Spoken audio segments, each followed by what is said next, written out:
We seem a bit short numbers still there, don't we?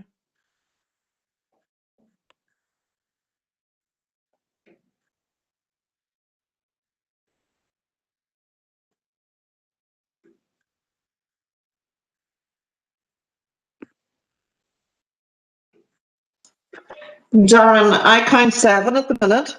I will give it a wee bit longer.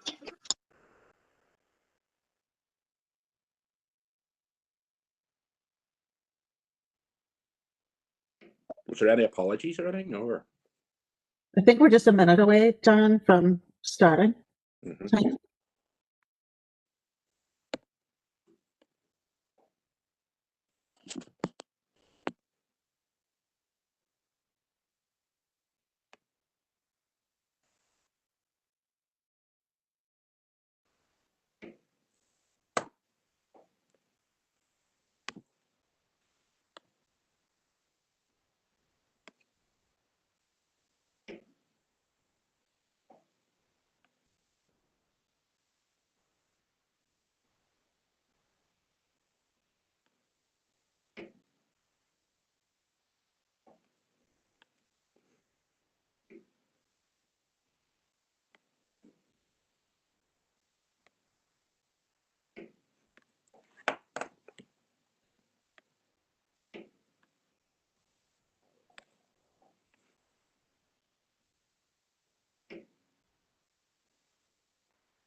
We'll give it a wee minute longer. I think there's 8 or 9 of us there now, is there?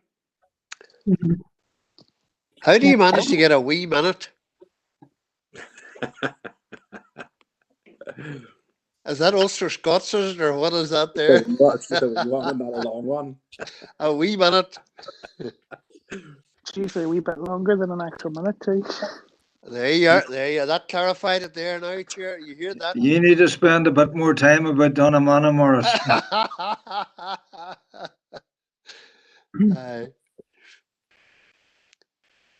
I guess that's now.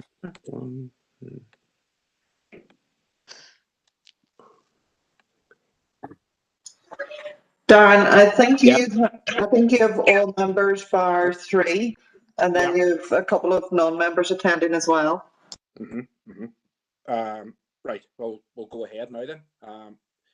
Folks, welcome to my first meeting as chair of the Health and Community Committee on Thursday, the 10th of December. And I'll hand it over to Karen to go through the notice of summons of the meeting. Thank you, Chair. Members, you're hereby summoned to attend the virtual meeting of the Health and Community Committee on Thursday, the 10th of December 2020 at 4 p.m. I'll commence just with attendance. So Alderman Devaney. Here. Alderman Hussey. Oh, sorry, Alderman Guy, sorry. Here. Alderman Ward. Here. Alderman Barr. Sorry, Councillor Barr. Councillor Burke. Councillor Duffy. Chair, Councillor Burke will be on shortly. She's just finishing off another meeting, which I was at too, but she will be on shortly. Councillor Duffy. And Shaw. Councillor Edwards. Here, Karen. Councillor Farrell. Here. Councillor Ferguson. Here. Councillor Harkin. Here. Councillor Logue. Councillor McHugh. Shaw, Karen. Councillor Mooney. Karen. And Councillor Riley. Here, Karen. Okay, and can I just check Councillor Logue? Oh, Karen, yes. Yeah, okay, no, that's fine, thank you. Karen, I'm here now, Councillor Barr. Okay, thank you, Councillor Barr.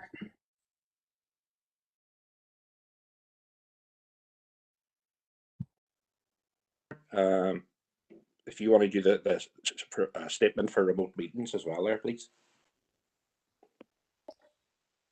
Okay, members, I would like to remind everyone who is in remote attendance that this meeting will be broadcast live via the Council's YouTube channel and will be available for viewing by the public and media. The broadcast will also be available for repeated viewing at a later date. This broadcast may be terminated or suspended in accordance with Council protocol. Members and approved speakers are reminded only to have their mics and camera on while speaking at the meeting and to use the chat facility to highlight a request to speak. By participating in this meeting, you are consenting to being filmed and to the use and storage of those images for broadcasting or training purposes and for the purpose of keeping historical records and making those records available to the public. A copy of the Council privacy notice may be found on the Council website, www.derrystrabane.com. Okay, thank you, Karen, for that. Members, any declarations of members' interest, if you want to declare them now or put them in the chat box as we're going along. Hi, Chair. This is Sean here. Yeah. I'm a member of the Unison branch. Yeah. Thanks, Sean. Anyone else want to, or are you happy enough to just put them in? Okay.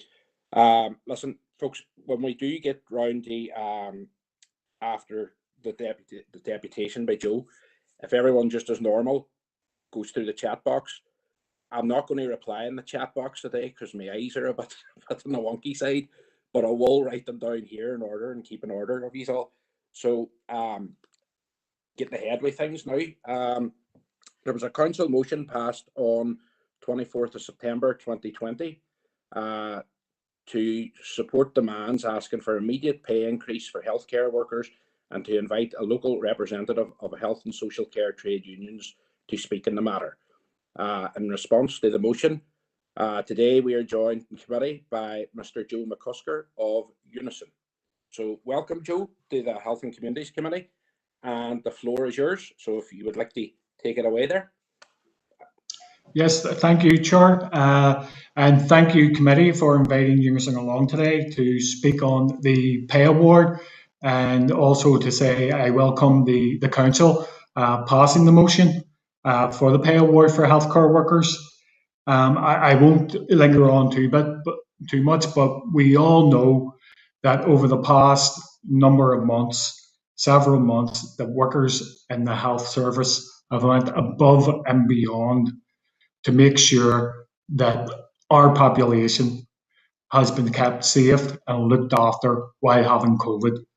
They have went through traumatic times, through seeing people die, from bringing people back into fitness. They have worked tirelessly. They have worked above and beyond, what could be expected of them. Our healthcare workers at the moment, they are exhausted. They are tired. They are downtrodden. However, they will continue to deliver the best service they can to the people of Northern Ireland, and in particular the Northwest. I mean, we've seen all the media reports in regards to people who have been treated in Elton Galvin Hospital, what they have said about the health service staff, the nurses, the porters, the domestics, the medics. They have praised the work that they have done, and certainly shown their appreciation. We all too have shown our appreciation. For several weeks during the spring, we all came out and clapped for carers on a Thursday evening. But I think it's now that NHS workers, they deserve more than applause for their efforts, and they deserve a decent pay award. I spoke at council last year, around this time last year, in relation to our industrial action, and that was about pay parity with the rest of the UK. Now we're asking for a pay award to reflect the worth and the value of health service workers. What I hope to do today is to explain to you Unison's pay claim, break that down for yourselves as a committee, and to give you an update on where things are with the government on our pay claim. The Unison pay claim is for £2,000 on each point scale for every worker in the NHS. On the 20th of August, we delivered our pay claim to Downing Street and asked them to consider it. As of yet, we have not had a formal response either from Downing Street or the Chancellor, which is very disappointing. We have tried to engage with the Treasury to get some response from them, and to date, we have not had a response. However, we will continue to campaign for this pay award. The pay award itself, the £2,000 on each point, is the equivalent of an extra £1 per hour for each health worker. And I would say to yourselves as a committee, anybody as a committee member today, and in terms of what our health service staff have done over the past several months, £1 an hour is not a lot that they are asking for. It's well more than what they deserve. In terms of our earnings, it would take the minimum earnings of someone working in the health service from £18,000 a year to £20,000 a year. For a nurse, their starting salary, that would take them from £25,000 a year up to £27,000 a year. I would say to you, committee, when you put it into that context, this is not a gold-plated pay award we are asking for. We believe this is a reasonable pay award. We believe that it's fair. We believe that it's affordable, and we believe that it's well deserved. In terms of how we came to the 2,000, we believe that the 2,000 is a flat rate. It will be easily applied, and it will be applied equally to everyone who works in the health service. And we believe that it's the most fairest way to implement a pay award. Through our democratic structures, our lay representatives endorsed our pay claim to the government. So in terms of where we are today with the pay claim, we have had meetings from the Prime Minister and the Chancellor that they are likely to defer the pay award to what you call the UK Pay Review Body, or for short, the PRB. The PRB are an independent body, and they will review, do benchmarking, look at private sector pay, look at the economy, look at other public sector awards, and they make recommendations on a pay award. Typically, those pay awards, in recent years have fell between 1% and 2%, which is well below our pay claim. Our concern is that the government will deliberately defer this to the pay review body with a view that they will come back with a conservative pay award. The government do not have to follow the recommendations of the PRB.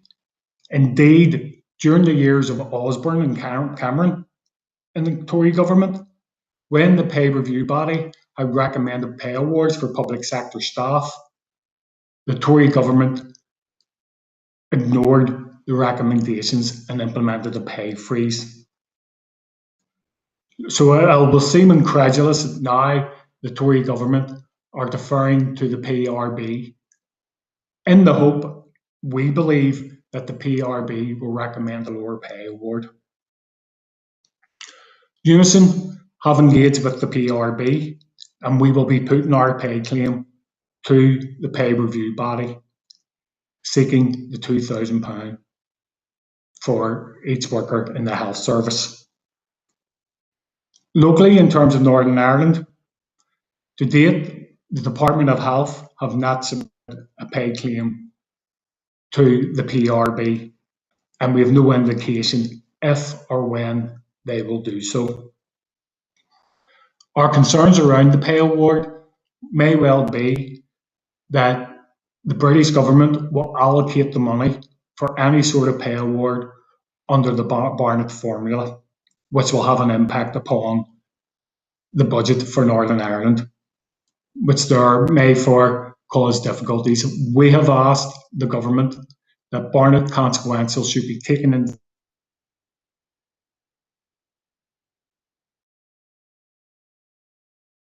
Joe, I think we've lost you there.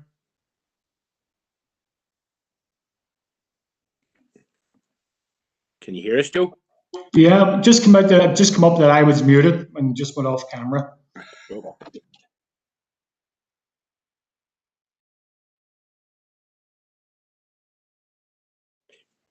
Joe, you're speaking there, but you're showing that you're recorded, but go ahead. In terms of the pay claim, we are no further down the line from where we are when we submitted it on the 20th to Downing Street. And we believe that the Tory government are awaiting the pay review body to come out with a recommendation. Thank you, committee. If you have any questions, I'm happy enough to take them. Hey, Joe, thank you very much for that presentation. I have, there's nobody indicated in the chat box that they want to speak. Is there anybody who wants to speak there and ask Joe any question? Sean, go ahead there. Councillor Harkin.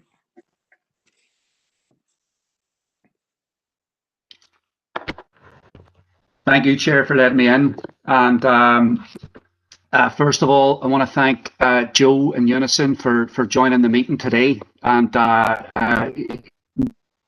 what the pay claim is and why there's a pay claim. And I think, I think it's a positive thing that our council has already declared its support for the, trade unions and for a significant pay claim. As you said, Joe, £2,000 looks like a big figure, but it works out, which and the sacrifices that our health workers have made right across the north. This is not a big demand and should be reached easily. And I think, I think the words that you efforts of healthcare workers is absolutely right. They've been in the front lines. They have sacrificed. They have risked their own lives to keep other people safe. The pay that they receive in no way equals their efforts and their sacrifices. And so while it was brilliant to get the claps, I think we have to now care workers, everybody that works in the health service, and actually begin to show that respect through monetarily. That means better pay. We know that there's other issues that the health unions have been campaigning on, like safe staffing, and that they're not going away. And those are other demands that we're going to have to contain in one. And really, look, it's the trade unions that are at the forefront of trying to save the NHS. And as we know, this is probably the most popular institution here in the north. So, I think everything we can to assist the trade union demands. I do want to commend the campaigning that Unison's been doing, because I'm sure if people have been paying attention, there's been actions right across the north, everywhere, with healthcare workers with their signs demanding their £2,000, and there's also been campaigning across the water. And I think that that's who we need to listen to. We need to listen to We need to listen to healthcare workers and we need to properly respect them with a significant pay increase. What you say that we're here, it's fallen on deaf ears so far in Westminster. Because I was hoping, and I think other people were hoping to pay increase, and so it's very disappointing to hear that we're not hearing back anything from Westminster. So in addition to supporting the campaigning efforts and speaking, what else can we do as a council to move things along? Should we be? I mean, it seems like if Westminster's not listening, we should be writing to them, to the decision makers there, and asking why is there no response for to Unison's pay demand. Obviously this campaign is going to continue until we win something. So I'll wrap up by saying thanks again, Joe, for joining us today. Thank you, Chair. Okay, thank you, Councillor Harkin. Joe, I'll take a few and then you can answer questions. Are you okay with that? Yeah. So Councillor Ferguson next. Thank you, Chair, and thank you, Joe, for the presentation today. I don't think you're going to have many voices disagreeing with you. We know the health service has done immense work before COVID and even more so during COVID. And the people I've spoken to, they are on their knees and they're tired, but they just keep going, and the way you put it, the £2,000 isn't very much, £1 an hour, £38 per week. We spend more than that, and a lot of smaller things. I just wanted to say we fully support you on this. 100%. I want to give my thanks to the healthcare staff and my own personal thanks, because recently my 94-year-old grandfather was in the hospital, and not only did they take care of him, but they dealt with his, making sure he was comfortable and he was secure and he was happy when we couldn't be there. So they do fantastic work. I did have one question because you slightly cut out there, and I was really interested to hear. You were talking about the Barnett consequentials, and I wanted to kind of hear what your discussion around that was, because I'd be really interested, because I think all in all, like you say, we all want the pay workers to feel the support and get the award, but it's important that we get it from Westminster too. Thank you. Thank you, Councillor Ferguson. Councillor Raymond Barr. Chair, thank you, Joe, for the presentation. No questions, but goes without saying that the importance of the health service could never be overstated. And the proof of that, if ever proof were needed, of the importance of the health service to society has been truly driven home during this pandemic. The arrogance and contempt with which their pay claim has been treated is in total contrast to the dedication and personal sacrifice shown and made by health service workers during the pandemic. I feel their efforts should be rewarded, recognised with a decent wage. Thank you, Joe, once again. Thank you, Councillor Barr. I'll take one more and then I'll go back to you then, Joe. Councillor Farrell. Thanks, Chair, and thanks, Joe, for the presentation. The SDLP fully support our healthcare workers in their fight for fair pay. We as a society rely heavily on the NHS and the social sector on a daily basis, and it wasn't just during COVID. It's every day of the year, every year. The staff should be properly paid, and we support the £2,000 pay award. It's not extravagant, it's not excessive, it's justified and it's warranted, and the staff deserve this money. I've got a proposal. Well, I've got two proposals. I don't know if can I make a proposal at a delegation, or does it need to wait till later, Chair?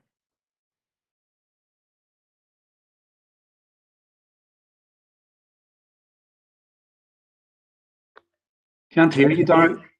Sorry, Chair. Right. If you want to make it now, if you want to put it in the chat box, and we'll come back to you. I'll just keep continuing with all the questions. Well, I'll say it and then I'll put it in the chat box. Right. So I have two proposals. One is that we write to the Department of Health and the Westminster demonstrating our support for the £2,000 pay award. So our council writes to the paymasters and says, these staff deserve a pay rise, and they deserve it now. And on a separate but linked issue, we should write to the executive requesting a £500 thank you to all NHS staff, similar to the Scottish Government, as recognition for their efforts to combat COVID. And that should be completely separate to the pay award. This should be a £500 thank you, similar in a similar vein to the Scottish Government. So those are my proposals. I'll put them in the chat box. Thanks again, Joe. Okay, thank you, Councillor Farrell.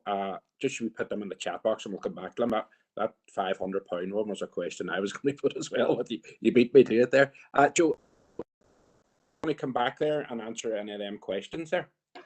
Yeah, thank you, Chair. Yeah, I'll just go to Sean's question. Sean asked, is there anything that the council can do in relation to our pay claim? One of the things that I can say is that, you know, we do have MPs sitting in Westminster, and I think it's incumbent upon our MPs to act as a block to lobby for this pay claim for our health service workers. And I would ask committee members today who are members of those political parties, where there is MPs sitting in Westminster, to ask their MPs to lobby the Westminster government for this pay raise for NHS workers. In terms of Councillor Ferguson's question around the Barnett consequentials, a concern from Unison and what has happened with previous pay awards is that the UK government have decided to fund the pay award for Northern Ireland through the Barnett funding, and that goes through the Barnett consequential, and that causes great difficulties for our executive to be able to meet the costs of such a pay award. Unison has put it to the Treasury that any pay award for the devolved administrations, including Northern Ireland, that money should be separate to the funding under the Barnett consequential.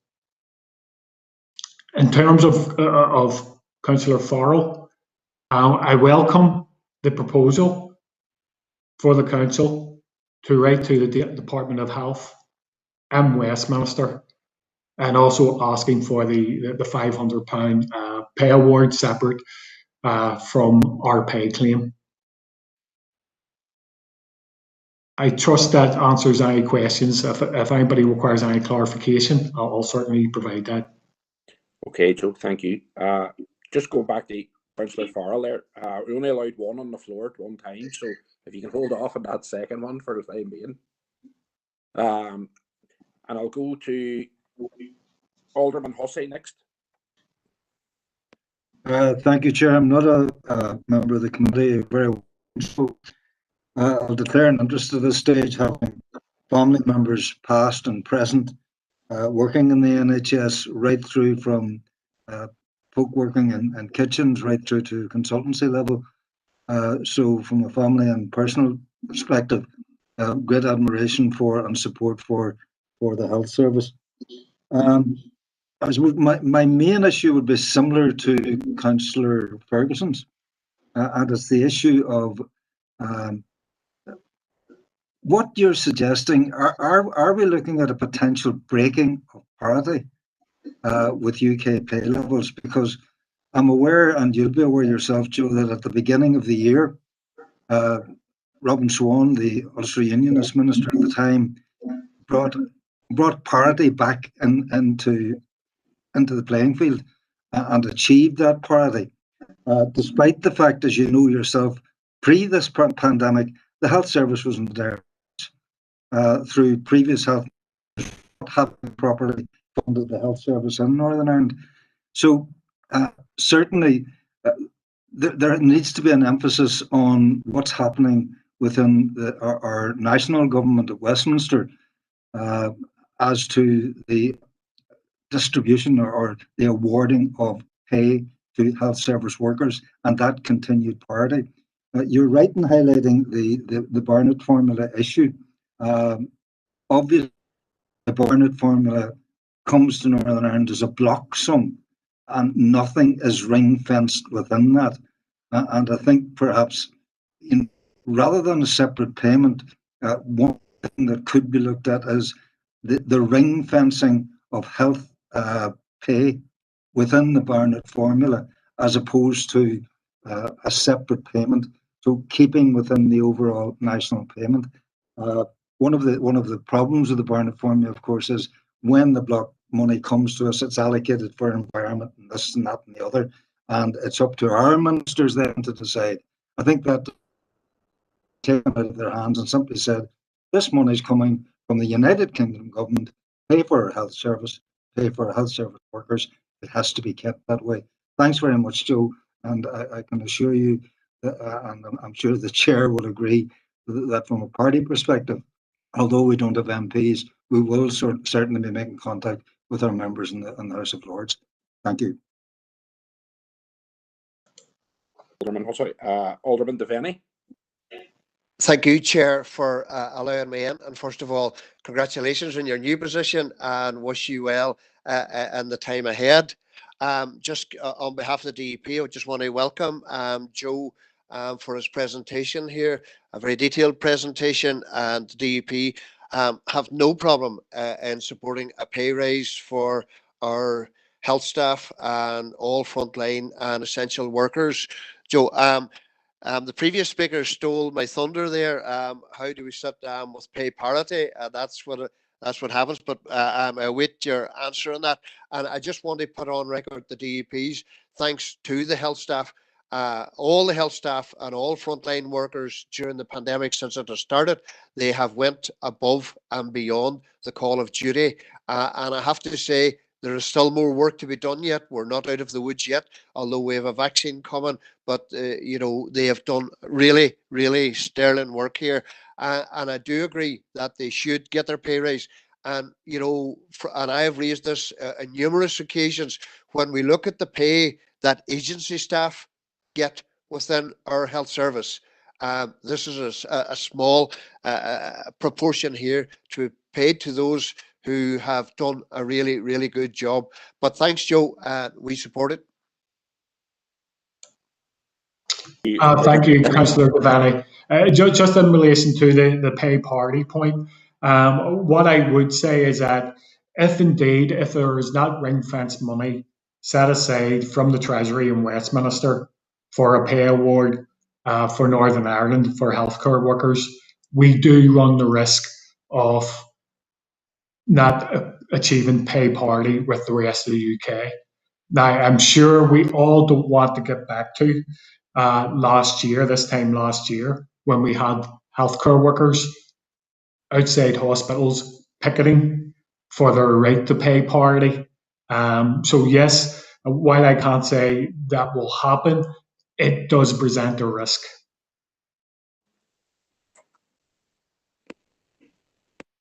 Okay, Joe, thanks for that. Councillor Edwards. Chair, thanks for letting me in, and I do welcome you to the role as chair as well. I'm just going to keep my comments brief, and I just want to put my thanks out there to all the healthcare workers. My own mother wouldn't be alive today if it wasn't for the actions of our healthcare workers in this council area in Strabane and out in the Galvin when she suffered from COVID last month.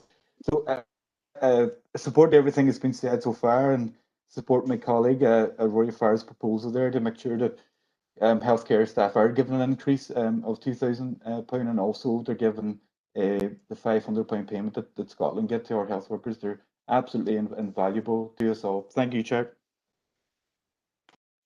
Councillor Edwards and Councillor Gallagher. Thank you, Chair for Linton, and thanks, Joe, for the presentation. Hi, and I just a few words too, just to say hi. I'd like to wish you well in your campaign. Hi, that and what I'll say on top of that, hi, as to say is, like, I think it's very, very important that you get a commitment to this pay award, particularly before March. We've seen high-ranking British government officials coming out and supporting and giving claps and giving that and encouraging support for the frontline staff. And we're in here now, we're in a period where there's a vaccine, and staff will be worked the bone to get through whatever you're talking millions in the region of 50 million, whatever. We work the bone to get that out. And they're talking and setting targets. You see, the minute the vaccine kicks in and is done, you will see a lot of high-ranking British politicians coming out and getting awarded for their strategizing around this vaccine. And see, the frontline workers will drop way, way, way down the agenda. So I think it's important. There's a window between January and March for a firm commitment of this award. And I wish you well in the campaign. Thank you very much. And Councillor Logue. Thank you, Chair. And Joe, thank you very much for coming to this meeting this afternoon. I'm speaking on behalf of Sinn Féin, and we totally support this campaign for all healthcare workers. On a personal note, I just want to I suppose you did say at the start of your presentation about the personal impact that that working in these very challenging environments is having on staff. And I do know that I have a daughter working in the COVID ward over in Liverpool who have been inundated from the very, very start. And I've had many a phone call with her, you know, over this time about how much work, how they're stretched, and all of the rest. So I can really, really be au fait with what you're saying there. I do know that, you know, this is this virus and the way people have had to work has had a very, very traumatic impact on them themselves, and they all have gone over and above what they should be doing. So I just wanted to mention that on a personal note, but as far as our party is concerned, we totally support your campaign. All the healthcare workers, no matter what part of the health service that they work for, deserve this money. Okay, thank you very much, Joe. Thank you, Councillor Logue. That's everyone I have to speak there, Joe, now. So if you want to wrap it up there and say a few words at the end there. Yet again, I just want to thank the committee for inviting me along today. And I think just following up on Councillor Logue, you know, quite rightly, she's pointed out, we're not at the end of this. You know, our healthcare workers are going to be expected to deliver for months, if not for the next year, under these extreme circumstances. The current modelling around COVID is that we are expecting a surge again in January. An expectation that the R number may go up to as much as 1.8 to 2.0. That is going to put enormous pressure on our health service, along with the typical winter pressures that which peak in January. So not only will our staff be dealing with a peak of COVID, but they will be dealing with the winter pressure peak. They will be under immense pressure. They will have to be asked to go again. They need the boost of a pay claim for their morale, to give them a lift, to keep them going, because they keep us safe and keep us well. Thank you.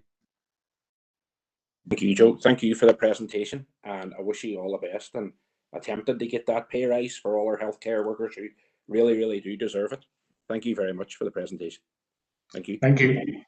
And we'll go back now to Councillor Farrell with his proposal, and I see he's joined the two together, combined them. It's in the chat box there, so for all the members, if anybody wants to see it there, I think Councillor Riley. Chair, can I offer an amendment to that? Okay, okay. Was that an amendment? Sure. Councillor Harkin? Yeah, go ahead. That's okay then, yeah. I'm hoping that this won't be controversial and it flows from the discussion. Okay.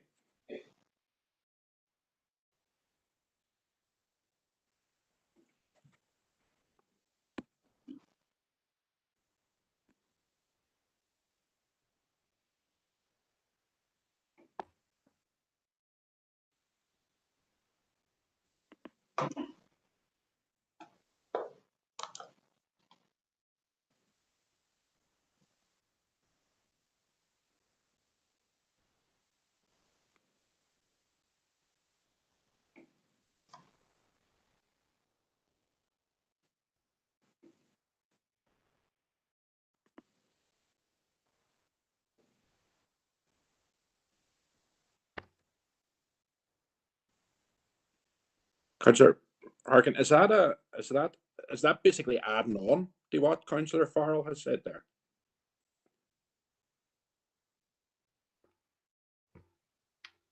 One second. Can you hear me? No. Yeah, go ahead. Yeah, no, it's meant to just be an add-on to what Councillor Farrell has already proposed. Okay, no bother. Folks, that's the amendment that Councillor Harkin has. You see it in the chat box there. So does anybody want to speak on that?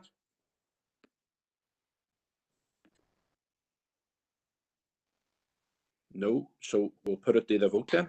Can I just say, Councillor, Yeah, go ahead. just a few words just on the amendment.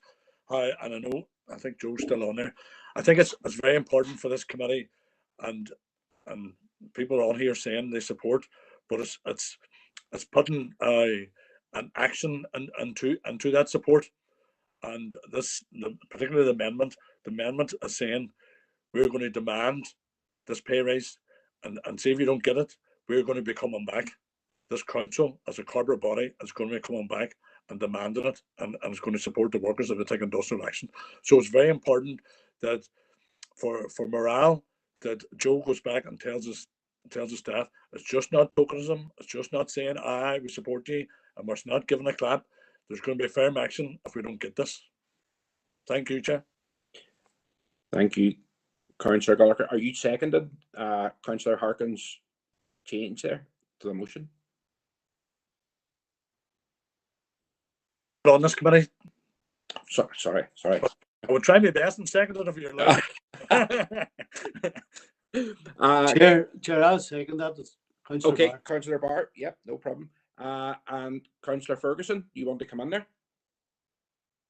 Yeah, I was happy to second it, but I was just going to ask Councillor Harkin just to slightly change it from local MPs to all Northern Ireland MPs, so that's not just Boyle, but it would be all the MPs that we have in Westminster. That was it. Okay, thank you, Councillor Ferguson. Councillor Harkin, Chair, I'm not a member of the committee, but not just MPs, but all representatives of Westminster, which brings in those who sit in the Lords as well. Yeah. Councillor Harkin? No, I agree with those proposals. That strengthens it. Yeah, we should call on everybody in Westminster, all local representatives there, to back the pay increase campaign. Okay. All right, members, we have a motion, and we have, I'm completely forgetting about the terminology of the motion today, but is everyone happy with the change to the original motion, or is there anyone who isn't happy?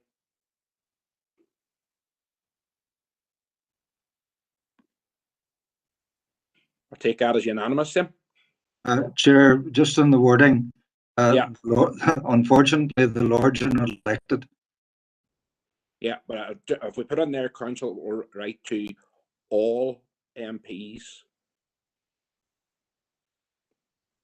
right, all MPs, Colin, and that's basically it.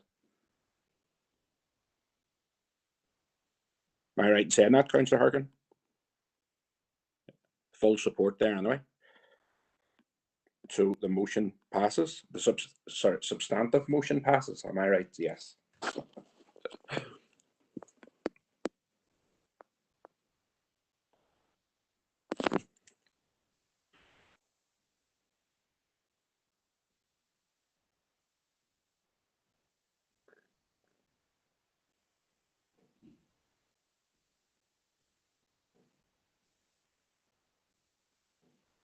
Yeah, that's it then. That's it.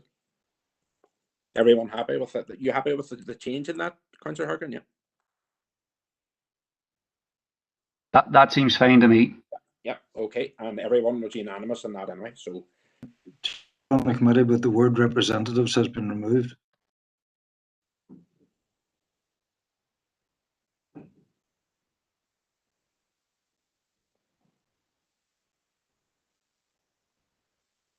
that's it all night. Yeah.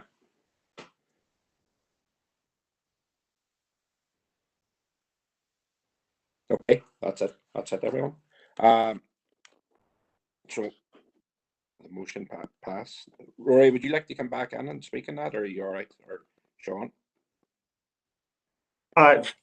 Just very, very, very briefly, I had said previously that the healthcare workers deserve this. It isn't extravagant or excessive. It's not that long ago that people were encouraged to go out on a Thursday night on their steps and clap for our carers, and now it's time for government to step up and actually recognise the work that these people do on a daily and nightly basis to support society. And I'd just like to paraphrase the words of Cuba Gooding Jr. out of Jerry Maguire. Show them the money. That's all I have to say. Thank you, Councillor.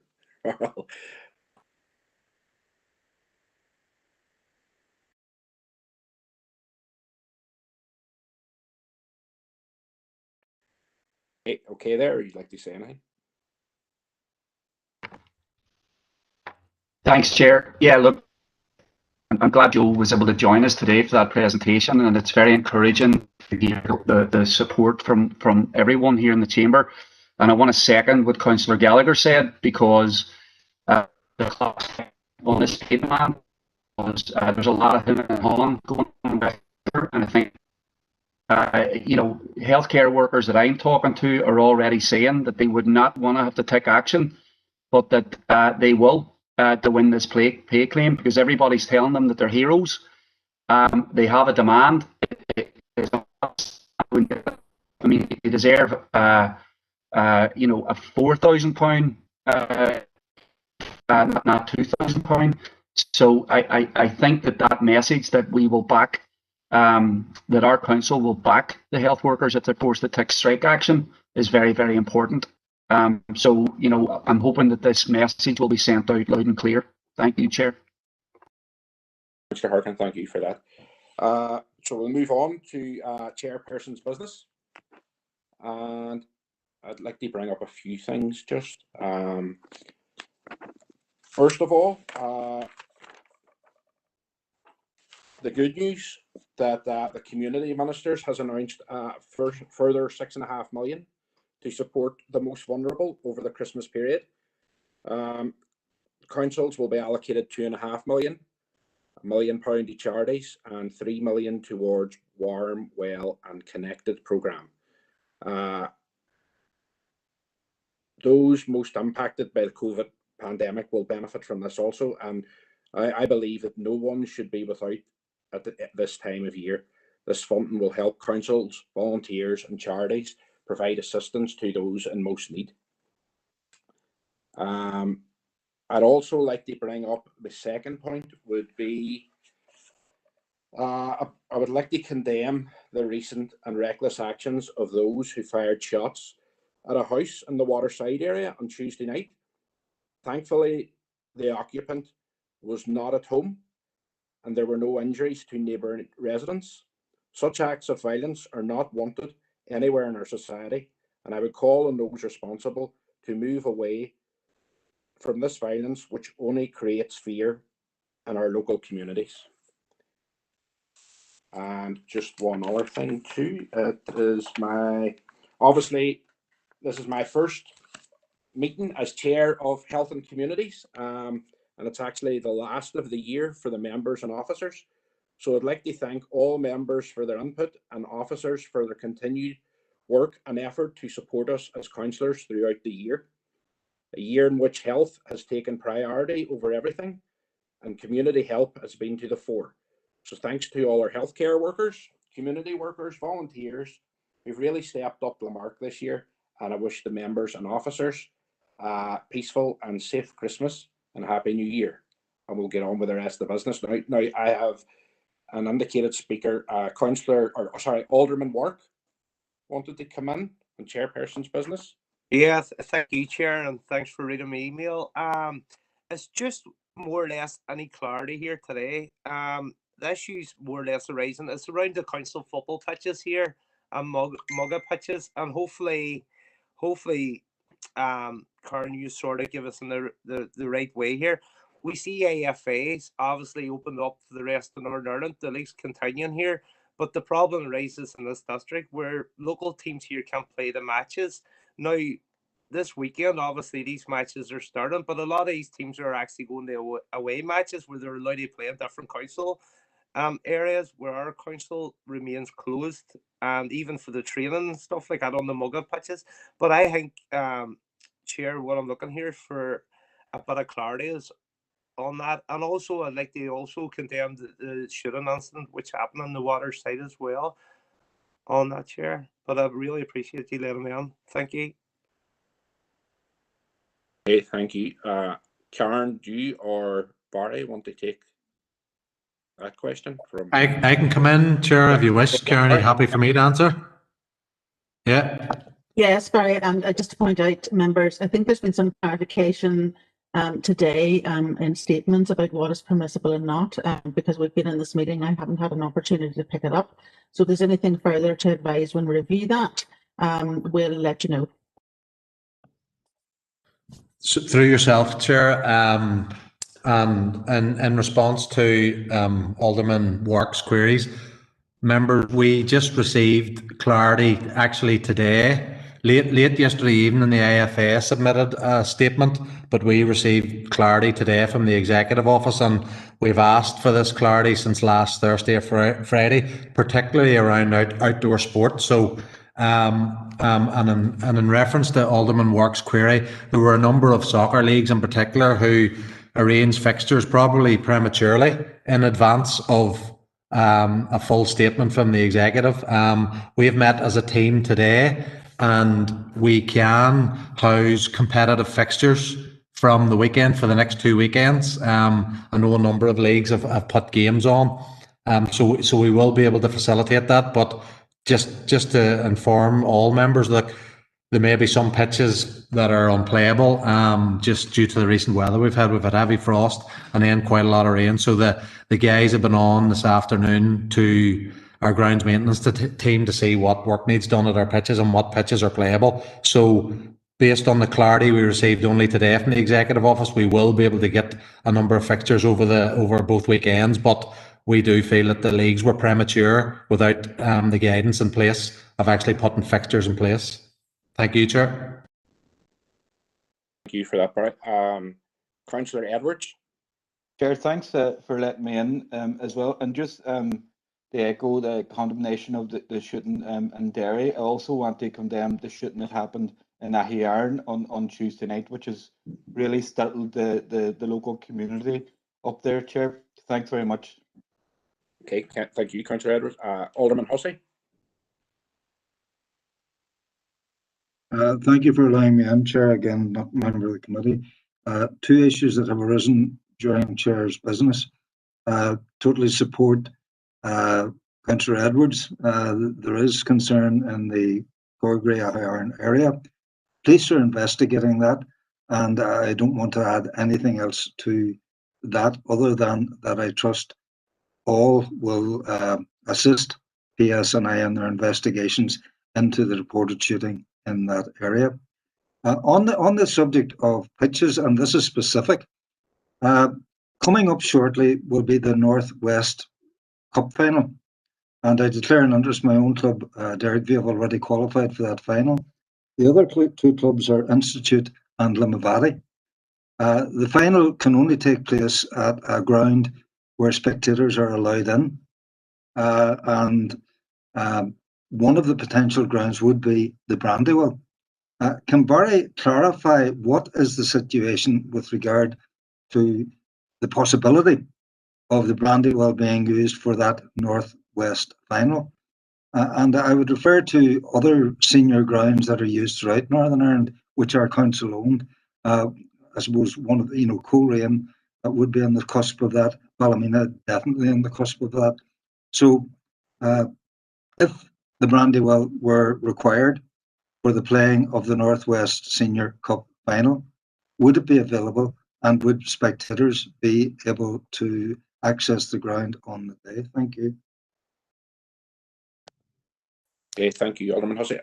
Barry, if you want to come back in there. Yeah, through yourself, Chair. I'm not sure of the specifics of the dates and details of when the Brandywell, or when it will be required.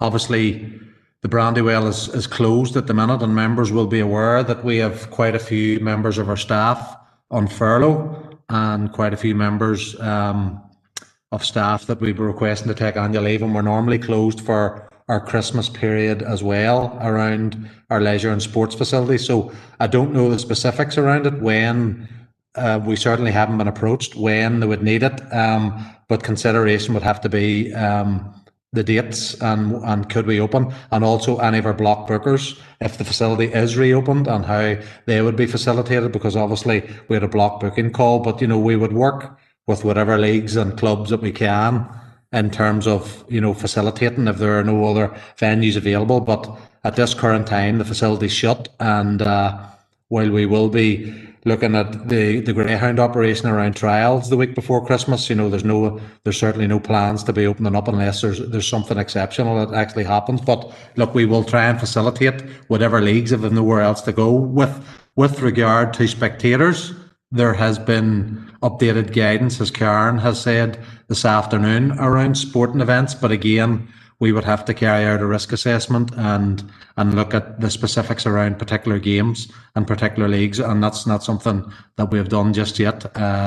So that's something our team would have to do. But again, we would try and facilitate where we can within the guidelines. But I suppose, members, one of the key things that we're also looking on with interest is the Health Minister and his warning of further spikes, and certainly in the new year after the Christmas period. So what we don't want to do is build hope and expectation up there in the community sector and the sporting sector, and be opening facilities for a week or 10 days and then having to close them again for a period of 2, 3 or 4 weeks. So again, the guidance, as Karen said, is only in, and we'll review that, and we're also reviewing with our colleagues in the Executive Office of what they expect to happen early in the new year around sporting facilities. So that's a long about way, Alderman Hussey, of answering that. But look, we will try and facilitate where we can within the guidance and help out any clubs that are in need.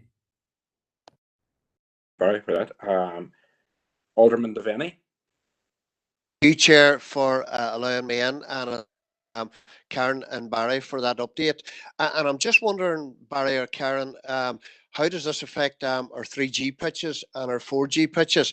And Barry, you just touched on something that I was going to ask about, was the staff to get the pitches ready for games and stuff like that there. Are we happy enough that we have enough staff? Or, I know we have a number of staff up and off on furlough scheme at the minute.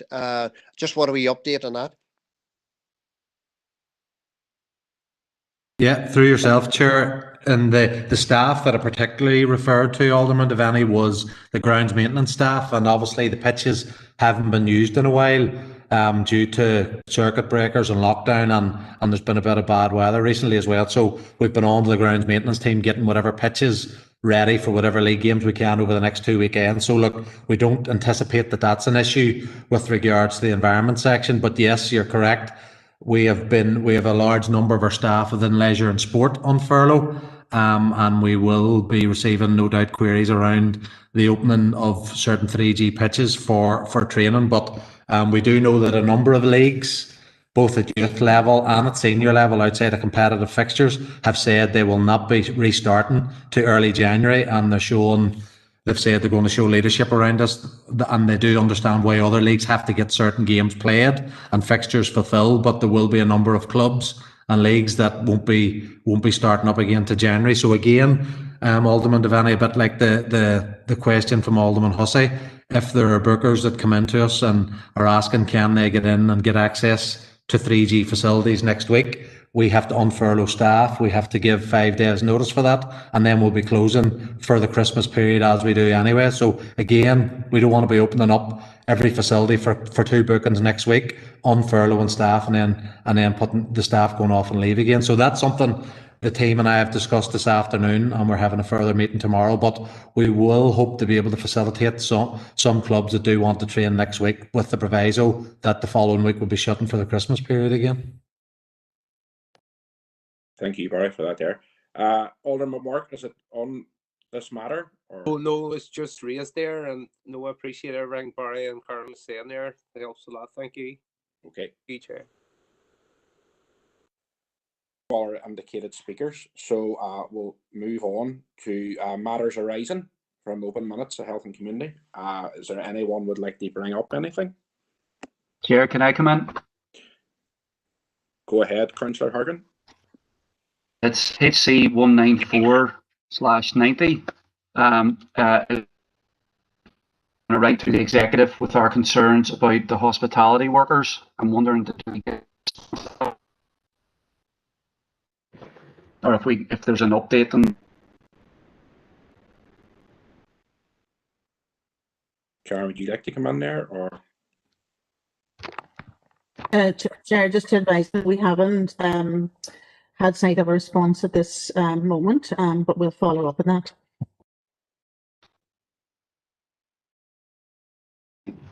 Thank you. Can I come back on there, Stuart? Yeah, go ahead. Yeah, so yeah, look, Chair, I appreciated your remarks earlier in the meeting and the chairperson's business about the funding that's been released to people who've been most impacted by the pandemic. And I'm sure people have seen the headline in the Derry News today that taxi drivers are living in poverty in Derry.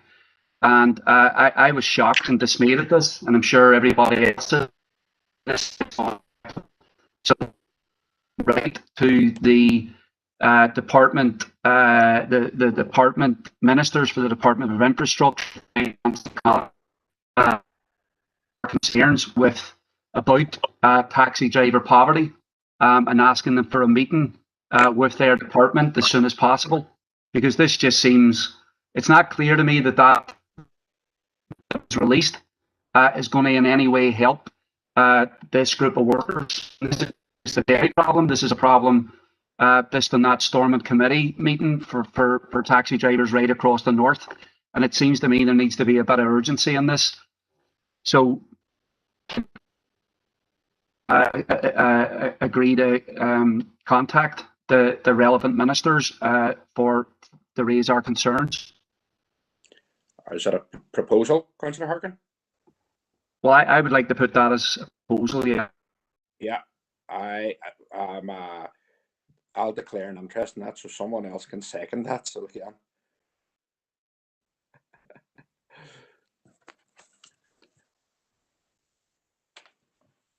Happy to second, Chair. Okay, thank you, Councillor Ferguson. Do you want to put that in the chat box, Roy, or sorry, Councillor Harkin, or is it straightforward enough? Yeah, it's on there. Sorry. Yeah.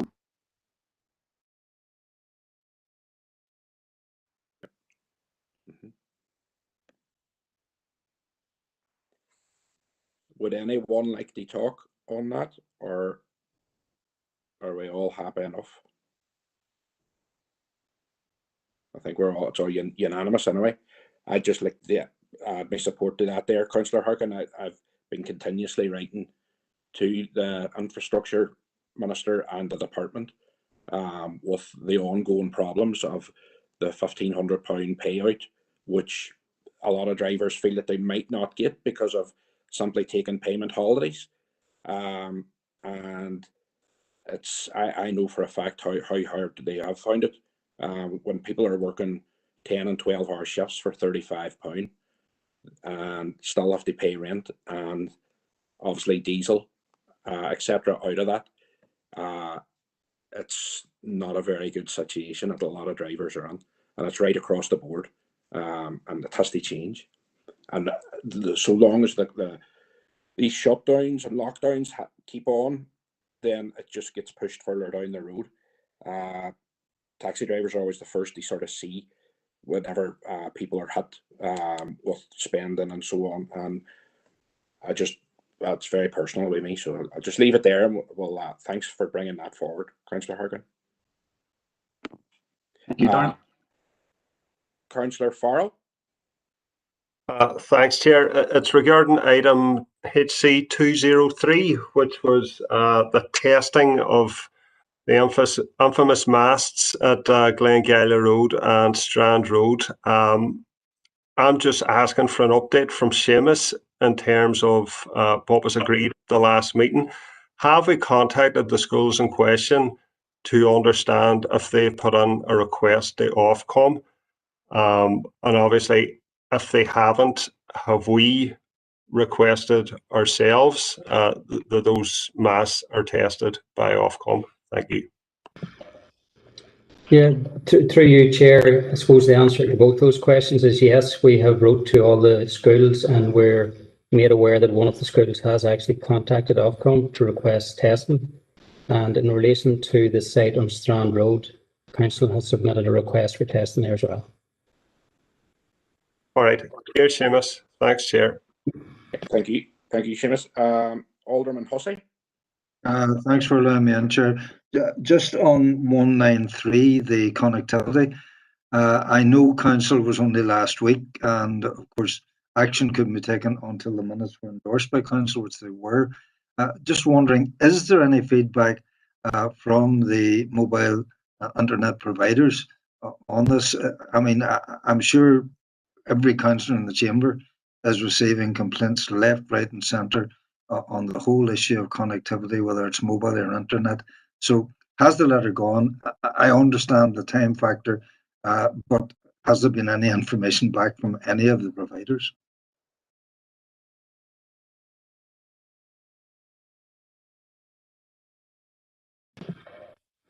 Through you, Chair, I'm not aware, but we will follow up with the Business and Culture team and we'll provide an update.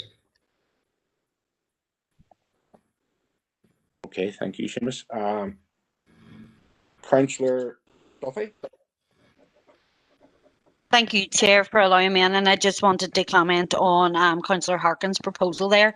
I welcome the proposal, I do, and I welcome the fact that Councillor Harkin has realised the plight of our taxi drivers and our taxi industry at this time. Our MLA, Martina Anderson, has been working extremely hard on this issue and has been putting the Minister for Infrastructure under pressure to get this scheme rolled out, to get financial assistance in place for taxi drivers and the coach industry as well. I carried out a meeting with her with a number of taxi drivers locally and with taxi drivers from the Belfast City Council area, and I have to say it was heartbreaking. Listening to some of the stories from the taxi men that were on the call, some of them earning £9 over a 12-hour shift. Absolutely disgraceful and terrible, particularly now in the mouth of Christmas, and still money hasn't been paid out to them. This should have been done a long time ago, and I would support the proposal in terms of writing to the Minister for Infrastructure, but this needed to happen months ago. Thank you. Thank you, Councillor Duffy. And no other indicated speakers on matters arising. Chair, could I come in briefly there? Councillor Edwards. Councillor Edwards, go ahead. Thanks, Chair. Just wondering if there's an update on 197, the Piers at Stuart Alderman Hussey raised at the last meeting. And I know as well I've put in requests for down at Vaughan's home and Stuart for benches and stuff to be updated. I'm just wondering would any of the officers have any update on that, Chair? Thank you.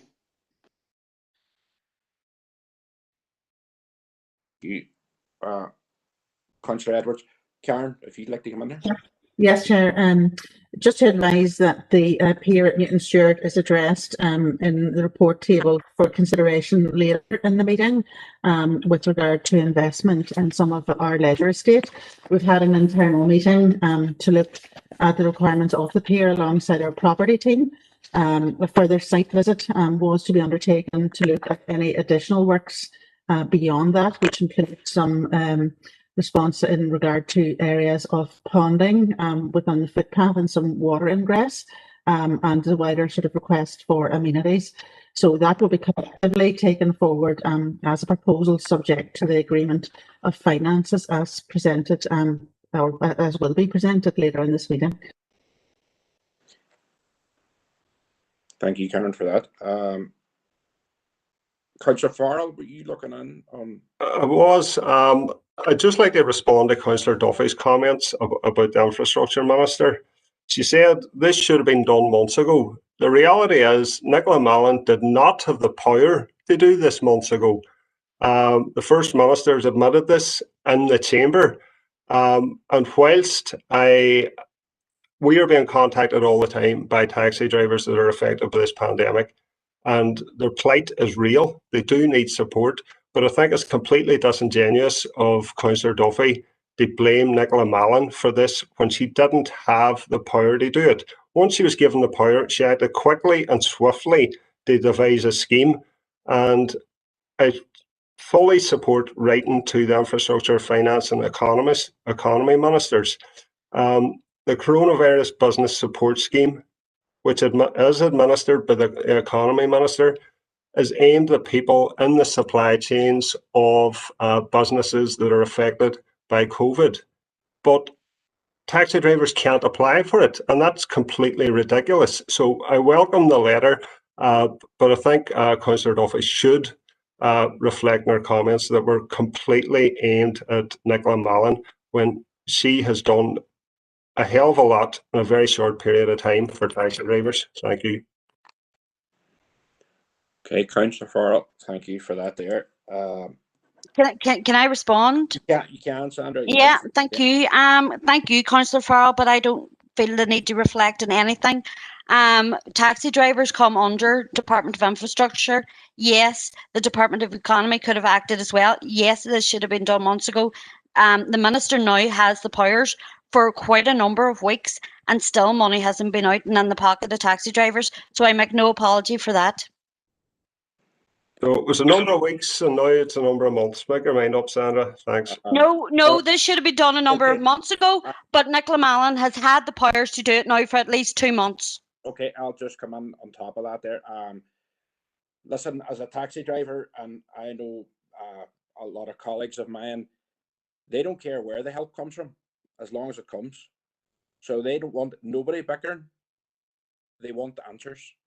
And, you know, yes, I agree with what Councillor Farrell says, that Nicola Mallon had to wait until she got confirmation that she could actually do this. But what is holding up the money now is in Category B, which is the Economy Minister's problem. And there is, let's say, barriers there for taxi drivers applying for Category B, and that should be changed. It should be made easier process for them. Thanks. And I'll just go on here. And Councillor Mooney was looking in. Thank you. Thank you, Chair. Chair, could I just raise HC 200 /20? Just seeking any response in relation to that matter. Was raised last month. I think Barry might be dealing with it, if that's okay.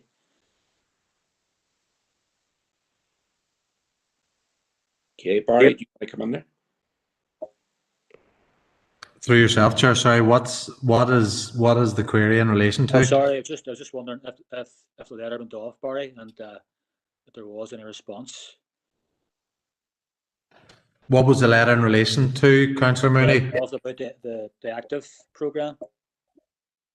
Yeah, that's been dealt with, but there's been no formal response in writing, but obviously we have been informed and had been informed over a period of time that their funding would cease for that programme. So we're now looking at alternatives and linked to rates estimates process, Councillor Mooney, in terms of how we can continue, how we can continue with an element of the Everybody Active programme and continue programmes, and also how we can actually deal with the staff and have them integrated within our leisure and sport services. Thank you, Barry. Appreciate that. Thank you, Chair. Okay.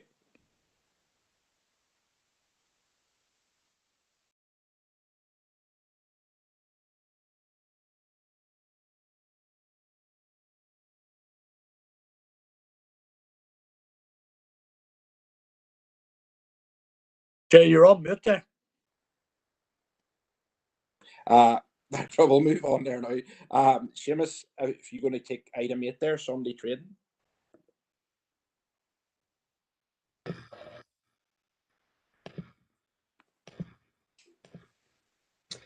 Chair, yeah, the report relates to extend the opening hours for large shops to trade on a Sunday during the COVID-19 pandemic. The report outlines the legislation relating to Sunday trading, including the restricted hours for large shops, and members of Low Council did not support designating the whole council area as a holiday resort back in 2017. It did agree in April this year, following consultation with the Shops Union, to not take enforcement action against any shops or shop owners which extend the Sunday opening hours on a temporary basis. It was acknowledged at this time that extended opening hours would enable social distancing and help support key workers. Members, a number of applications have been received recently over a period of a couple of months by the Environmental Health Department. And although the shop unions remain supportive of relaxation of Sunday trading, you're asked to consider a temporary extension of extended opening hours for large shops between the hours of 10 a.m. and 6 p.m. with additional managed opening hours for key workers and vulnerable shoppers while the pandemic is in place.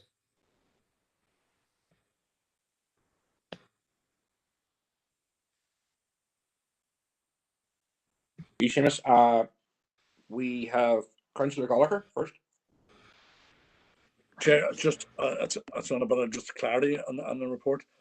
And it's around like 2017, council took a decision, and they took a decision around the Derry city element, and didn't include Strabane district. So the clarification was just that this report would include the entire district, because it's important for the stores and outside of the city to be supported as well in this trying time where the pandemic is badly impacted on Strabane town in particular, and that we need to be supporting this report because there's a lot of jobs and job security would be in jeopardy because of the closure that we've had in the lockdowns. So I think we should be supporting this, but it has to be district-wide.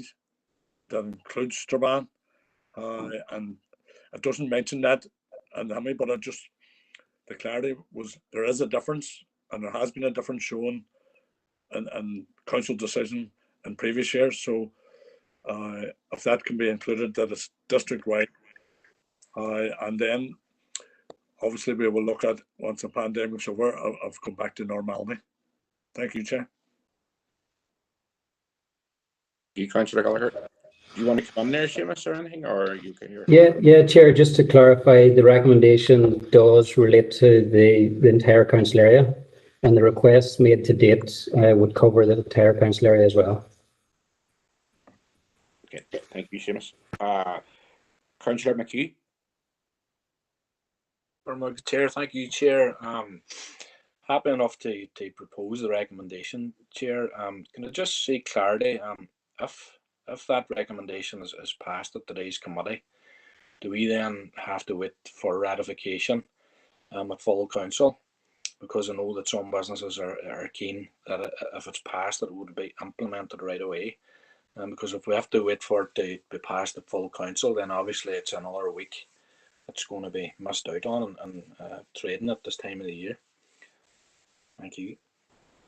Thank you, Councillor McHugh. Seamus, would that have to be ratified, or? Yeah, Chair, I suppose just to give a bit of background, the requests have been received during the months of October and November, and council officers have informed the businesses that have made the request to date that they may continue to trade on a Sunday, subject to what councils agreed today. Okay. Councillor Mooney.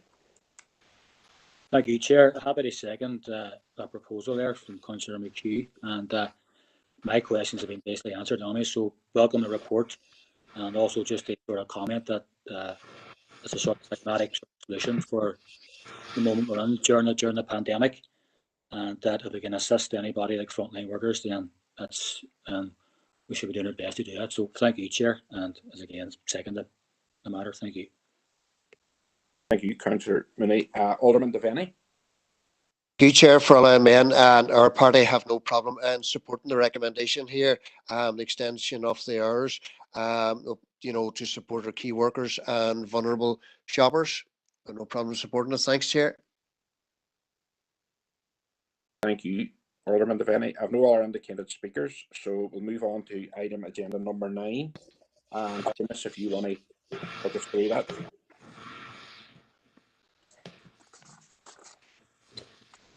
Thank you, Chair. Members, you'll be aware that a member-led working group was established to review future public toilets provision within the council area, and the council and public conveniences remain closed during the COVID-19 pandemic. The report outlines the progress made since the previous review in 2017, with overall aim to ensure hygienic, safe and accessible public conveniences are available across the council area, which has been achieved primarily through the implementation of the community toilet scheme and the rollout of the change in places facilities. The working group has considered financial and other issues related to future public convenience and have put forward a number of recommendations which are outlined in section 3.4 relating to the community toilet scheme, change in place facilities, rental of temporary toilet facilities and council-owned facilities. The members recommend you consider and approve the recommendations with a proposal to review these in 6 months. Okay, Seamus, thank you for that there. Councillor Edwards, you're looking at him.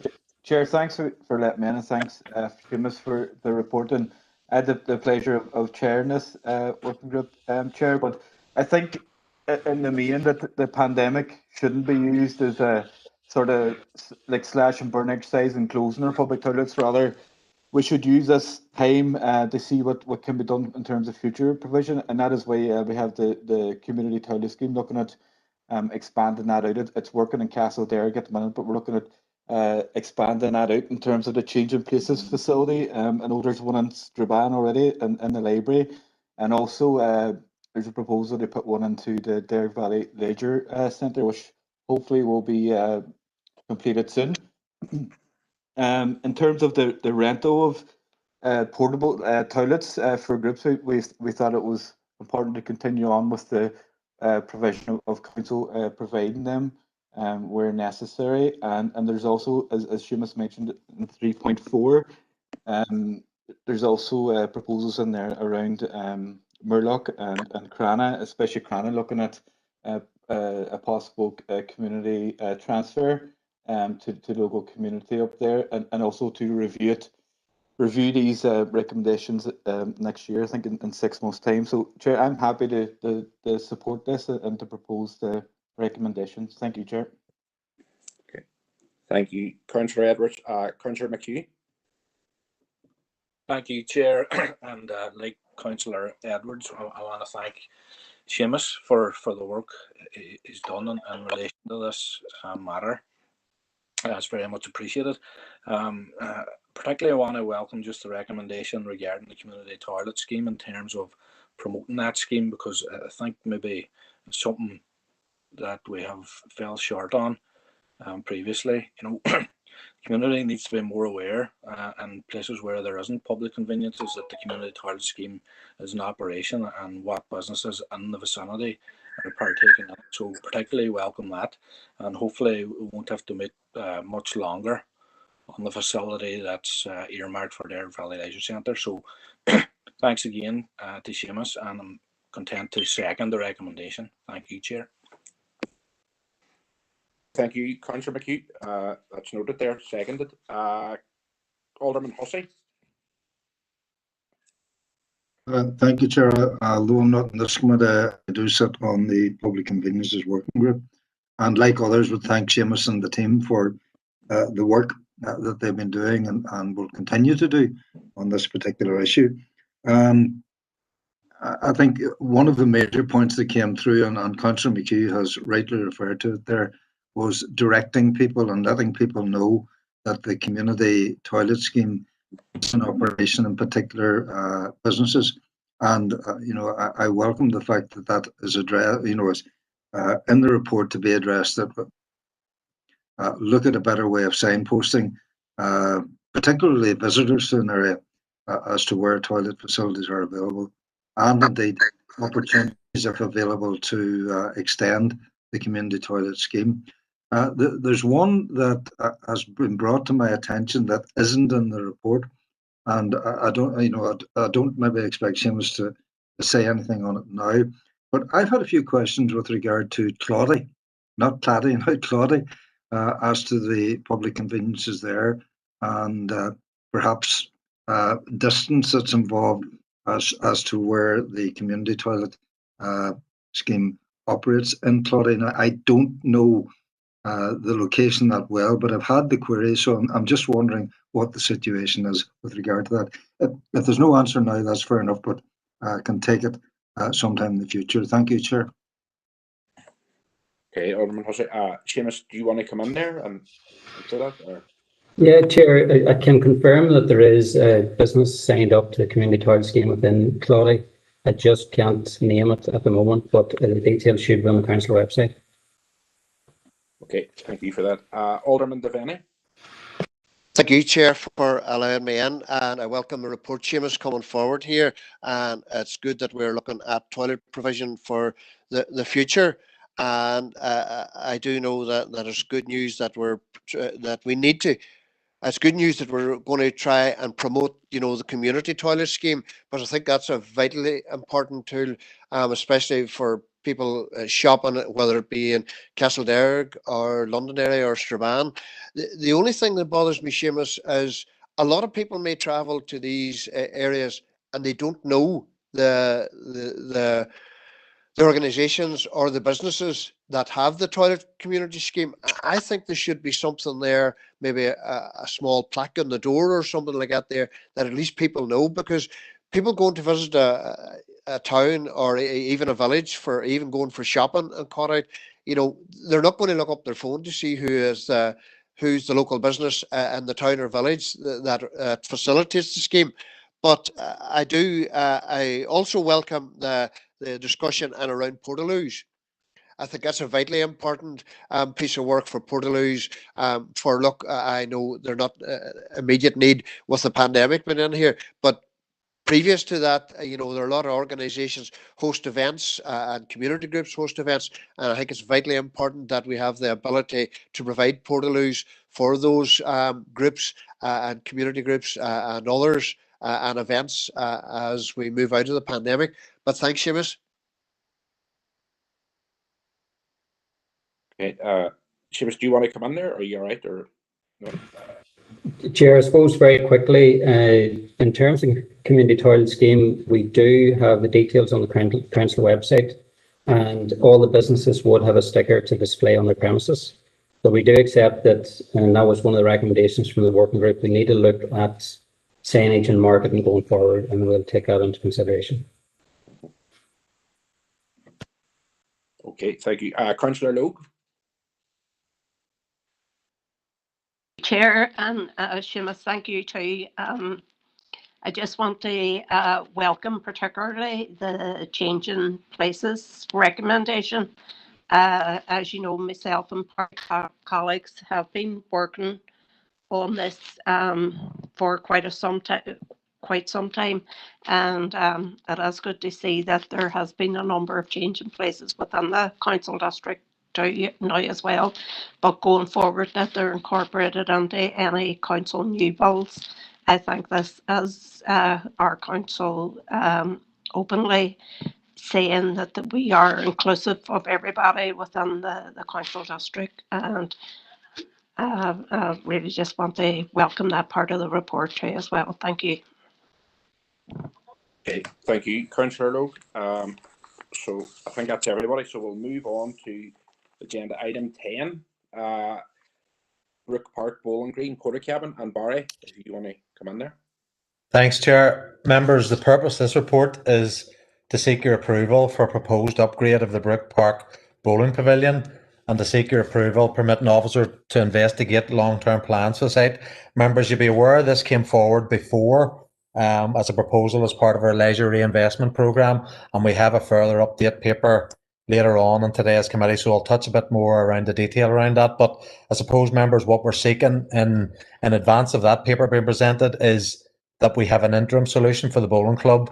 The current porta cabin is a poor state of repair, and we have costings to provide a new prefab somewhere close to £200,000 that we currently don't have the budget for. So we're seeking members' approval that we do a refurb in advance of any possible monies being available for a new porta cabin, and that will be replacement of windows, new gas heating and new flooring, refurb of the kitchen, new lockers, painting, and an external overhanging structure to allow spectator viewing. So members, we have worked with the property team and we see this as being £50,000 to £60,000. So we're seeking your approval for the detailed refurbishment up to the cost of £60,000, and that members endorse officers to investigate long-term plans for the site, and I'll touch more on that, members, at the paper that I present later on. So and if that further paper is endorsed and approved by members,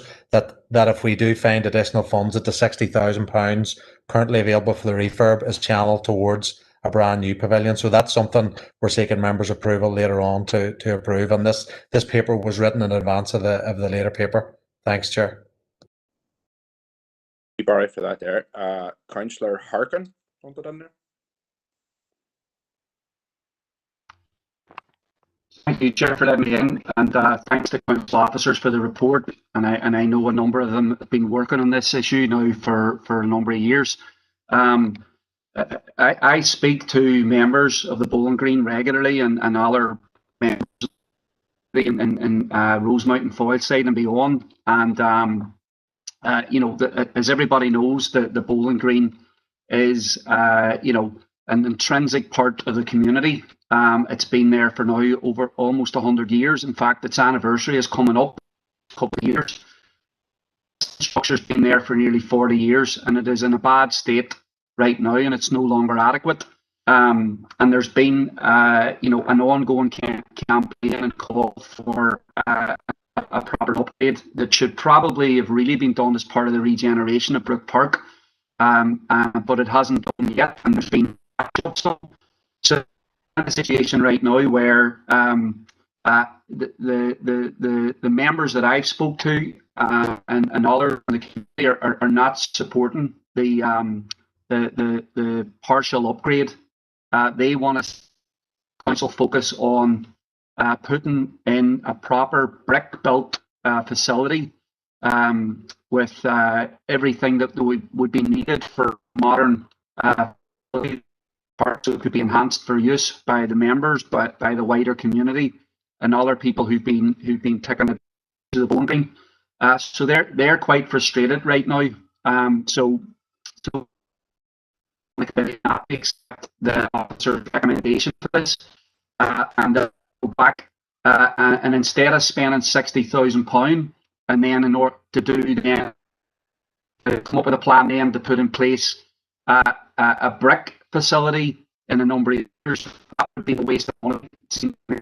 So it's better that we focus on getting a proper solution rather than halfway houses. It's only leading to frustration for members. I'm talking about Bowling Green members, and they're right now at the Bowling Green at 2 o'clock this Tuesday to basically call on the council to put in the kind of facility there that they want, and that I believe that they have the right to. So done elsewhere, and it can be done here. And I think we have to find the funding. I don't think it makes any sense to deploy money, £60,000 into this, in order to start years down the line and put in a brand new facility. And I think that what the Bowling Green advocates are saying makes a lot of sense. So I think we should heed them. Thank you, Chair. Thank you, Councillor Harkin. Councillor Carr. Money not on there in front of me. No, he asked to take his name off there, so he did. Oh, that's grand. Thanks, Chair, for allowing me in, though I'm not a member of this committee. I would just like to concur with Councillor Harkin there. These people opening up the bowling green have been promised a new facility for many a year. And it should have been done, as Councillor Harkin says, during the refurbishment of Brook Park. I believe at that time they were promised that. And this is now another sticking plaster. How much money has been spent over the last 5 years and putting sticking plasters over that hut? It's not. It's an embarrassment to go on it. It's in that bad a state. Buckets along, if it's raining, buckets along, catch the water from the ceiling. Terrible state. And as I say, these people were promised this. See the green itself. It's one of the best greens in Ireland, bowling green in Ireland. And I pay tribute to the grounds maintenance who maintain that. Because any visiting teams that come, I'll tell you that's one of the best greens in Ireland. And it should have a proper facility to go with it. And I agree 100% with Councillor Harkin. As I say, I'm not on the committee, so I can't propose or second anything. That this be taken back again and have a look again at. Because I'm sure that in the capital monies, there's money there to build a proper facility. Now the bowling club are actually told one time, the new facility will have a capability of an indoor rink that can be put down the winter nights. So I would agree with Councillor Harkin that this be referred back again. Thanks, Chair, for allowing me on. Thank you, Councillor Carr. Councillor Hussey, and then I'll let Councillor Mooney in. He's come back in there. So, thank you for allowing me in, Chair. Can I support the principle of what Councillor Harkin and Councillor are referring to there? I mean, if you look forward to the subsequent report that's been tabled, the cost of the new structure is placed at 200,000. Now, the current report that you're looking at is 180,000. It simply shows that the longer you delay this, the more expensive the project becomes. So rather than dealing with the project there and then, which is what I feel should be done, I've had the privilege of playing that particular rink up at Brook Park, as Councillor Carr knows, not very well, but I've played on it, and it's bowls is an extremely popular sport. Not alone the indoor, but the outdoor bowls fraternity are deserving of as much attention as anybody else in the sports arena. And I wonder, I'm looking and would welcome Melbourne Park being looked at as a boxing hub going forward. So there is funding available from Sport NI and indeed from the governing bodies. And I'm wondering, would have council officers approached the governing body for bowls and indeed Sport NI with regard to this particular marvellous facility that does exist at Brook Park? Thank you, Chair. You, Alderman Hussey. Councillor Mooney. Yes, Chair, thank you for letting me in. Apologies for coming off the list there a few moments ago. Like Councillor Harkin, when I went to school, I passed the bowling green every day when I was going up to school, walking up Park Avenue, and I know it well. I know Brook Park well, and it's an intimate haven for those club users. And I would be mindful and happy to endorse Councillor Harkin's proposal, and they second it. And we would like to see it go back for further exploration and engagement with the stakeholders. I think Councillor Harkin's absolutely right, and Councillor Carr, and the fact is that they need a better facility. And obviously they waited so long, we'd be happy to support the proposal. Thank you, Chair. Thank you, Councillor Mooney. Councillor Duffy. Thank you, Chair, for allowing me in. And like Councillor Mooney there, I am actually a Rosemount woman at heart and originally. So no Brook Park, no the Bowling Green, have been chased off it many a times as a child. But have also been in conversations with some of the users there. But my party colleague, Councillor Cooper, has been liaising with the bowling club for several years now at this stage. I think it's probably over 7 years he's been dealing with them on this very issue.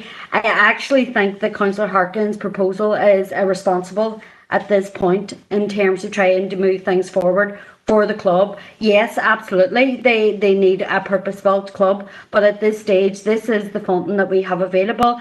There are options down the road and we can build on them. So at this point, I would have been coming in to propose option 2.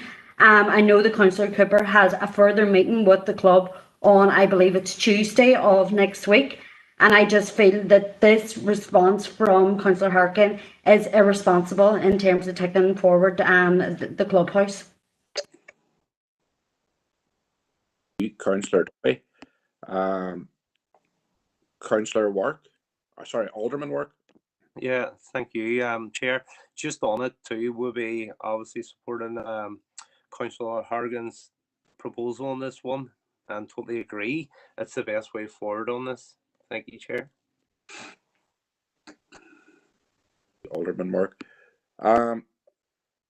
We have Councillor Harkin's proposal, and it was seconded by Councillor Mooney.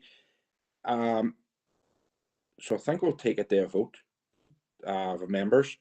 Do we see how do we take this forward? So is everybody in favour? I know Councillor Duffy definitely wasn't.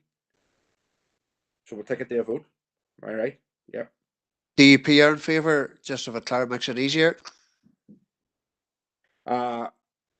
Chair, could I just come in just to clarify a couple of points before it actually goes to a vote? Look, taking on board the comments that all members have made, I think it was Councillor Harkin, with regard, it maybe should have been looked at as part of the overall Brook Park regeneration. That point's probably been accepted by officers and in the various meetings with user groups. The further paper that's up for decision from members later on is looking at some solutions that we may have and possible funding available. And I don't want to go into too much detail around that. No guarantee. And the idea behind this report was that at least we would get council agreement to do something for the club. The disadvantage of seeking the long-term proposal, members, and a building is that this will have to go in before our capital working group. It will require design team appointment, business case consultants, and it will then go on to the capital list for prioritisation with all the large number of projects, members, as you're aware, that currently are prioritised by council, but we have no funding for. So that could further delay the project for users of the bowling club. We did, back to Alderman Hussey's comments, we have looked at funding opportunities. Governing body doesn't have any funding. Sport NI don't have any funding because we get into participation numbers, we get into business cases, and you'll see in the report, we bring in £800 per annum from the bowling club. That's the green fees that they pay. So we have explored all options. If we were going to fund anything, it will have to come from the council 100%. So, you know, we're happy enough to engage with our capital team members, but that will mean it going on to the capital list with no real idea of where we may get funding for. It will have to be prioritised by members along with other capital projects. So just want to set that context. I can talk in more detail through the paper at the end if members are content enough. Thanks, Chair. Thank you, Barry, for that there. We have Councillor Harkin's proposal, if he wants to put it in the chat box, or would you like to hold off and move forward and later on in the meeting, and we can discuss it further length then? Councillor Harkin?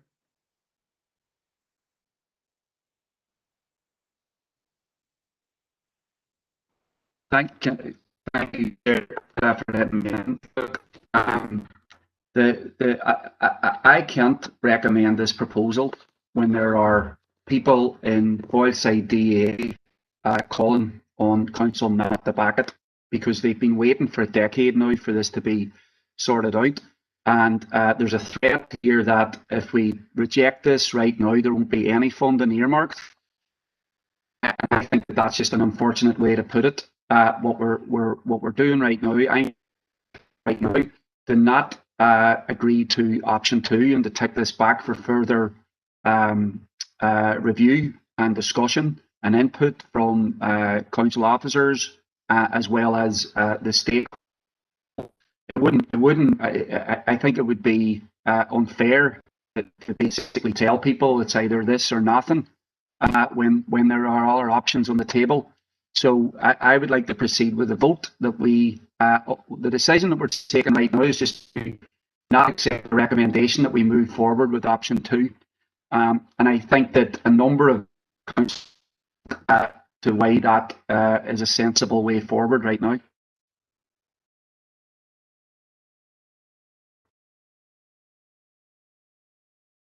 Zero, go ahead there.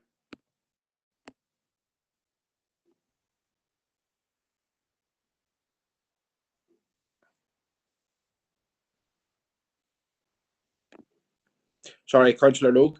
Yeah, Chair, just before we go any further with this, I just want to put in record, I object to the word threat being used by the previous councillor. I didn't hear any threat. What we were hearing was reality.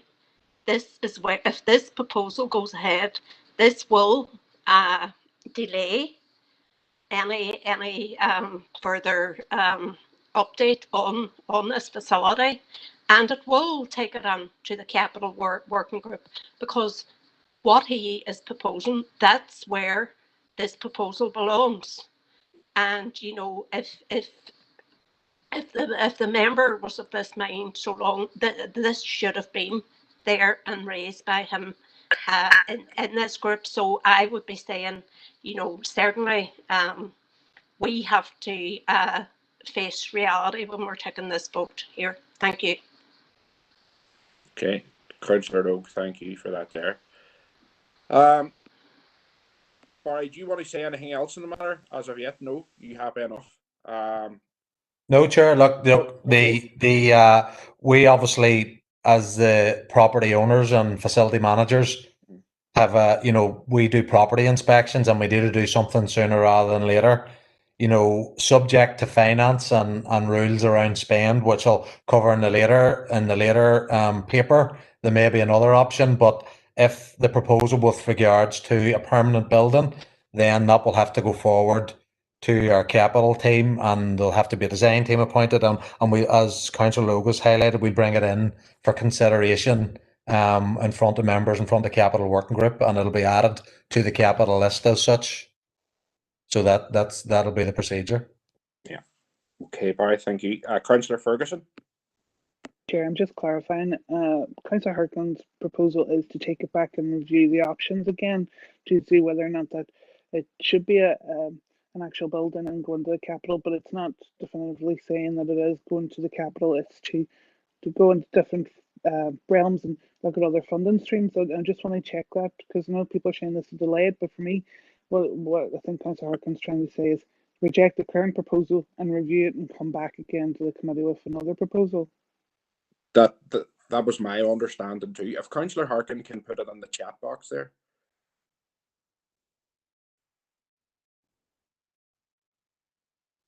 Yeah. That clarification, Councillor Ferguson. So what I'm proposing, and I'll put it in the chat box now, is that we simply don't accept the officer's recommendation. And that doesn't mean that it's the end of the proposals. What we mean is we go back for further discussion, and that we bring back another proposal at a later date. So there are possibilities. I'm not going to write out all the possibilities. So all I'm saying right now is we don't accept the recommendation, and that we bring it back to a forthcoming committee meeting with all our options. So I'm happy to write that in, but I think that's pretty clear. Okay, sure. If you write it in there, Councillor Devaney, or sorry, Alderman Devaney, if you want to come in there.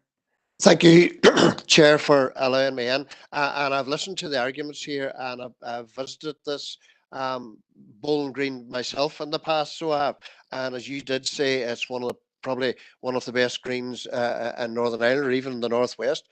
I understand Councillor Harkin's proposal better now, that we reject it now, and that officers go away and come back with other ideas or look at the how it works.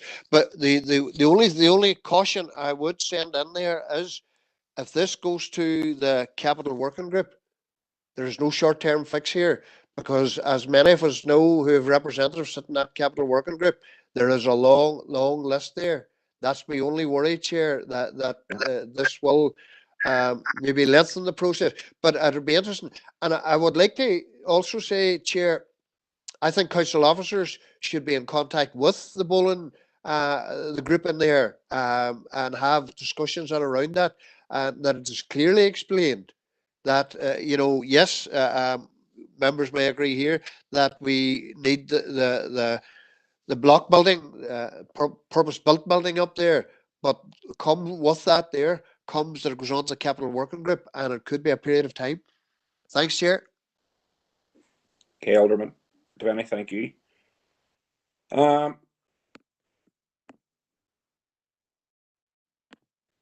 Councillor Gallagher. Thank you, Chair, for letting us in. I'm hearing what's been said here, and again, like others, I've been in Brook Park and played on the bowls, and we've done some fundraising up there, and in the main, it's a great facility, but it's been past its sell-by date. But I know, I'm engaged with Barry on this subject through numerous meetings, and I think it's very important that we get the locals on side. We don't want to be imposing anything on and saying we've only got two options, and these are the two options. I think going back to what the previous councillor says, Sean, saying in the round, possibly just defer it, just for the time being, do some engagement, and possibly coming up with some replacements that may allow for the continuation of this work, but something that reinforces the locals that the plans are, we're going to take this to a permanent structure that's going to deliver for the needs of local people. The last thing I think council wants is saying, here's a decision, and we're imposing that decision, and then people protesting up at Brook Park. I don't think that's conducive to what council's trying to do. So, and the best interest of everyone on the issues raised, just defer it to January's meeting, and in the meantime, there can be some agreement of getting the consensus of the way forward. And we have to be sometimes realistic and the current context of what funding's available and where we can go, rather than saying close the place down and it's sat derelict for quite a number of years. So there's a sort of balance to try and get to. I appreciate where staff are coming from in this report, but maybe it might be worth holding off and deferring for a further month. Thank you. Councillor Duffy, want to come on there again? Yeah, just on what Councillor Gallagher said there, I would support a deferral, because I think at this stage, to propose that we don't accept the recommendations will have no doubt a further delay in this project and put further delays on the bowling green in Brook Park. And the people that have been working on this for years don't want to spend another 10 years with this going through the capital review group. So I would propose that we do defer it until next month, and it allows then meetings to take place with the user groups as well to go through the options, because I think at this stage we can't throw the baby out with the bathwater.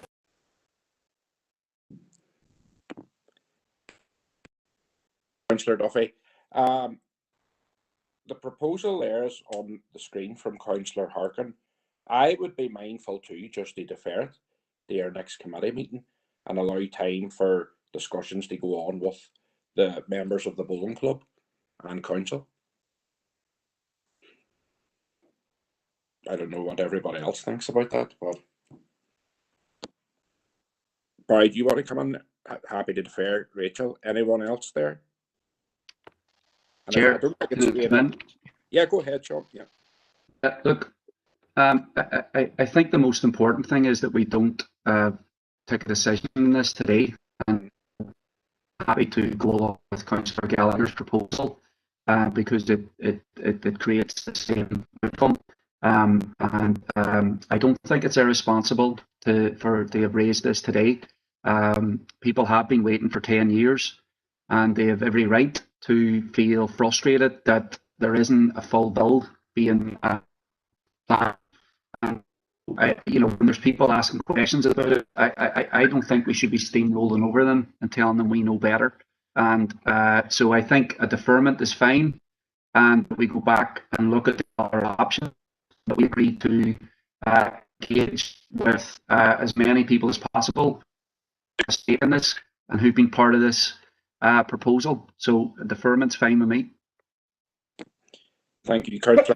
Can I formally propose the deferral then, seeing as Councillor Gallagher isn't on the committee?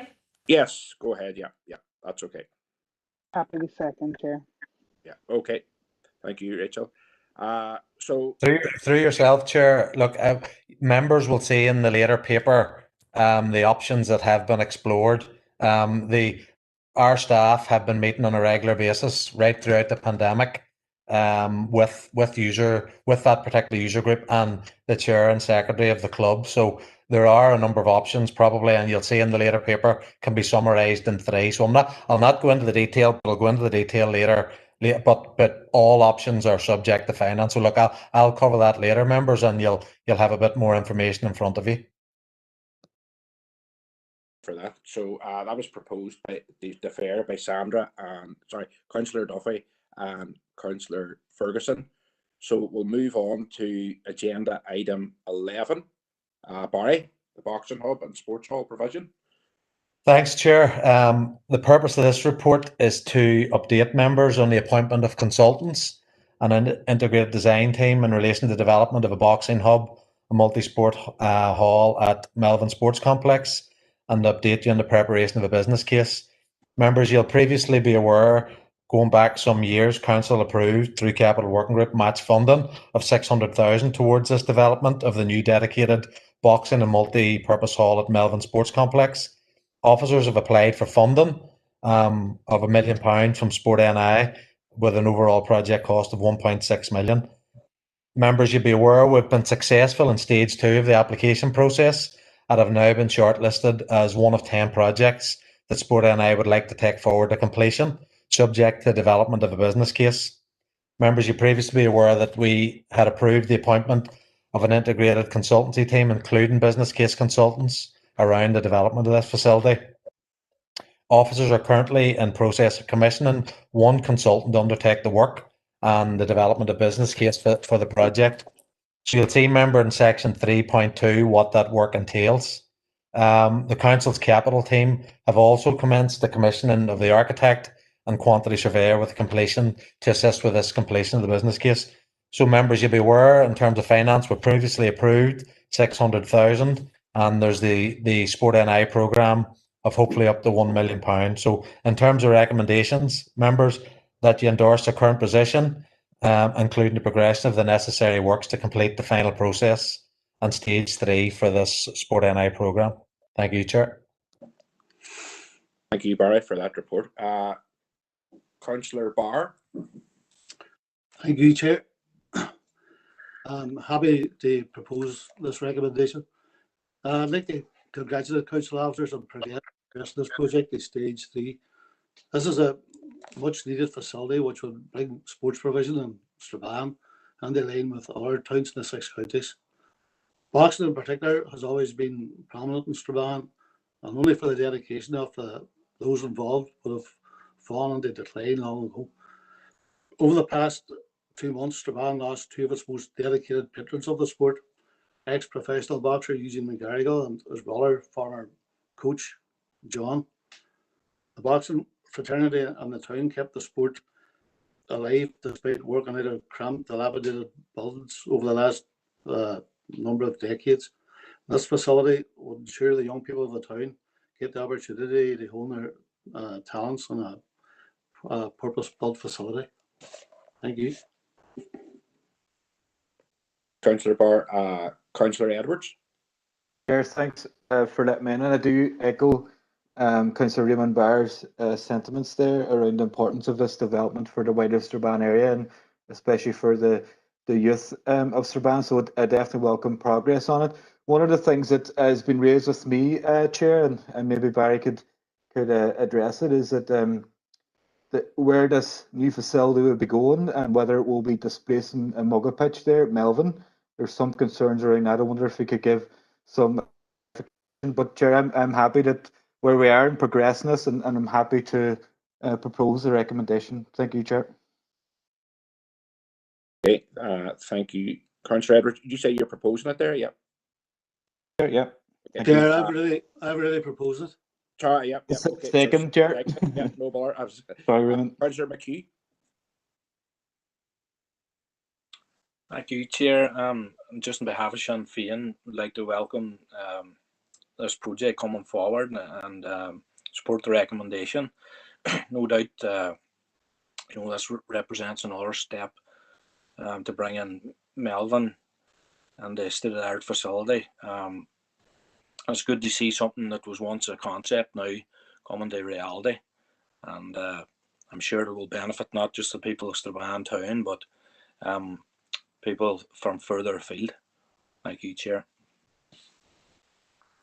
Thank you, Councillor McHugh. Councillor Gallagher. Thank you, Chair, for letting us in. And the previous speakers, I agree with this 100%. On behalf of this independent, I know others on behalf of parties, but on behalf of this independent, I'd like to thank the staff. This was an idea mooted a few years ago, and staff have definitely worked hard on this. And it's a bit like just the previous discussion we had on the last report. This was very much about staff looking and identifying opportunities within the current context of where they could go with this. And getting to stage 3 is very much a great job. Like what I see for Strabane is that the Melvin complex will definitely become the jewel in the crown, like the front there.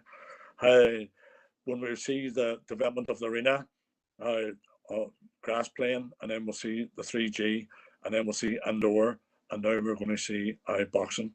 That will make this the complete complex for those multi-sports, and it will also allow then for the wet sports to go into our new leisure centre and Strabane, so that new project can become very much focused on wet activities. So I'm finishing, just congratulations to getting it this far, and I think we'll get this project over the line. Well done. Councillor Gallagher. Alderman Hussey. Thank you, Chair. Like other councillors, I can only welcome this and think back to a time when I was preparing for a charity boxing match and going into the facility that existed. And a certain Ben McGarrigle was helping us out. Now, Ben's a guy with a smile always on his face. And I can just imagine the smile now when this facility is coming to fruition. It's long overdue. And I think, Karen, you'll agree, it's probably one that's a legacy issue from SDC. And it's very, very welcome. And to see another sport being given a prime facility within the council area is more than welcome. I certainly have no problem in endorsing and supporting the Alderman Hussey. Alderman Devaney. Thank you, Chair, for allowing me in. And like the previous speakers, on behalf of the DUP, we have no problem in agreeing with the recommendation here in front of us today. And I would just like to commend all the officers who have worked tirelessly on this scheme, and it will enhance that sporting fraternity and around the Strabane area, and it's very, very much needed. Thanks, Chair. Thank you, Alderman Devaney. Barry, did you want to come back in there on any of those? I think everything was straightforward. Yes, Chair. I think there was a query from Councillor Edwards around where this will be built. Obviously, that hasn't been decided yet. We have a design team that will look at options, but members of particular interest here will know we're pretty constrained by the site, you know, as Councillor Gallagher's highlighted, the work going on at the arena, the great work that Strabane District Council did, refurb in Melvin, and now our 3G facility as well. So one of the possible options will be at the polymeric Mugga that is used for open play, because we have to fit this in somewhere. But again, this will be something looked at by our architect-led team, and we're looking at numbers in terms of people using that Mugga, and with the new 3G and the new arena pitch, we wouldn't be overly concerned as an officer team if that facility did have to go. We would look at our other options for people that use that, but you know, the mass numbers of participants that would take part, not just for boxing and all 3 boxing clubs in Strabane, but also gymnastics and other multi-sports, and we can free up the 5-a-side hall that's currently being used by gymnastics when we build a new multi-sport hub. So anyone displaced, we feel we've enough facilities to deal with it at that site. Thank you, Barry, for that. So going to agenda item 12, Cycling Ireland Regional Cycle Hubs. Barry again. Members, the purpose of this report is to update you on Cycling Ireland's initiative to create regional cycling hubs throughout Northern Ireland and to promote cycling as accessible and enjoyable pursuit for everyone. Members, you'll be aware they are the governing body for the sport on the island of Ireland, and they're aiming to create a number of regional hubs in partnership with other stakeholders. And they would like a regional hub to be the focal point of programme delivery in each of the areas. They've identified Derry and Strabane as a location for one of their hubs, and they've had preliminary discussions with Foyle College with a view to placing it on that particular site, given the strong club structures that exist within the area. Cycling Ireland's also identified a possible source of fund to establish a hub, and they've sought council support in progressing with the application. There are no current financial implications for council, so members, in terms of recommendation, that you endorse the current position, including further engagement by officers with the governing body with a view to securing external funding and bringing the programme to the district. Thank you, Chair. Barry for the report. Councillor Mooney. Chair, thank you. I'd like to thank Barry for the report as well. Really happy to see that Cycling Ireland are actually establishing reasonable hubs, and I'm really happy to hear that Foyle College is the prospective candidate for the one in our district. And as a cyclist myself, I know that it'll be a welcome addition to the city and district. Happy to see as well that Cycling Ireland have identified an alternative funding source, and that our officers are assisting them in this application. So thank you, Barry, and I'd like to endorse the report. Thank you, Chair. Was that proposal or proposed there, Councillor Mooney? Yeah. It was, Darren. Thank you. Yeah. Alderman Hussey. Welcome the concept, but just wondering, has there been engagement with existing cycling clubs in the council area? And secondly, where are those clubs actually located? You know, I'm aware of cycling organisations in the Strabane area. I'm not aware of them in the city area. So I'm just wondering, is the hub suitable for where the clubs that exist within our own council area actually are?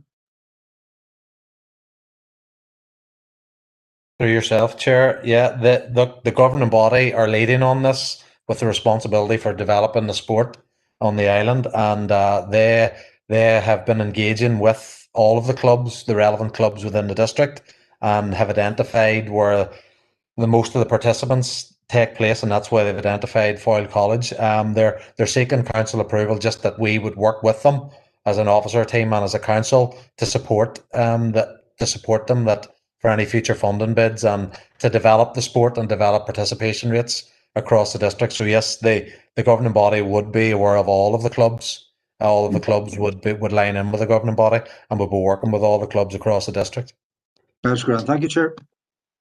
And suppose members, just to clarify, this is more likely to be a your school, your club application.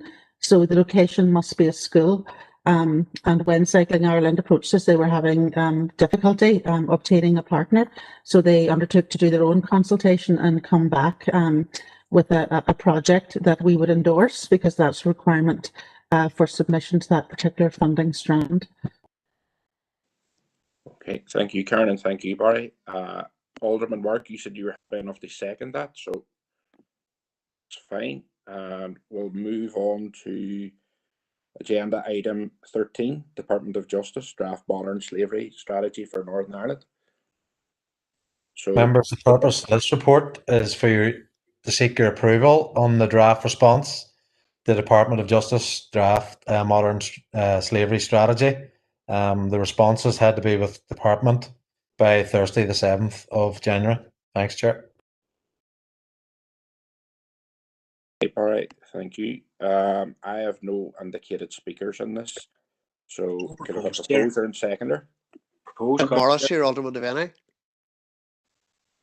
Yeah, who was it? Councillor Mooney came in there with a proposal. McHugh, sorry. seconded. Thank you. And Morris, okay. Agenda item 14, Northern Ireland Assembly Criminal Justice, all draft response to consultation. Barry. Through yourself, Chair, this is to seek members' endorsement of a draft response to the Northern Ireland Assembly Criminal Justice Bill consultation. And members, the deadline again with this one is the 15th of January 2021. Thanks, Chair. Happy to propose, Chair. Yeah. Who was that? Morris. Who was that proposed there? Sean Mooney, Chair. No bar. And Morris seconded. No bar.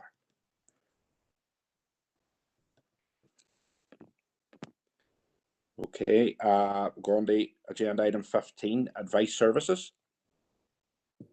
Chair, members, the purpose of the report is to seek your approval for the reallocation of £22,298 for advice services funding to be reallocated to provide for additional marketing costs and any additional hours identified as required as a result of the emergency response throughout COVID.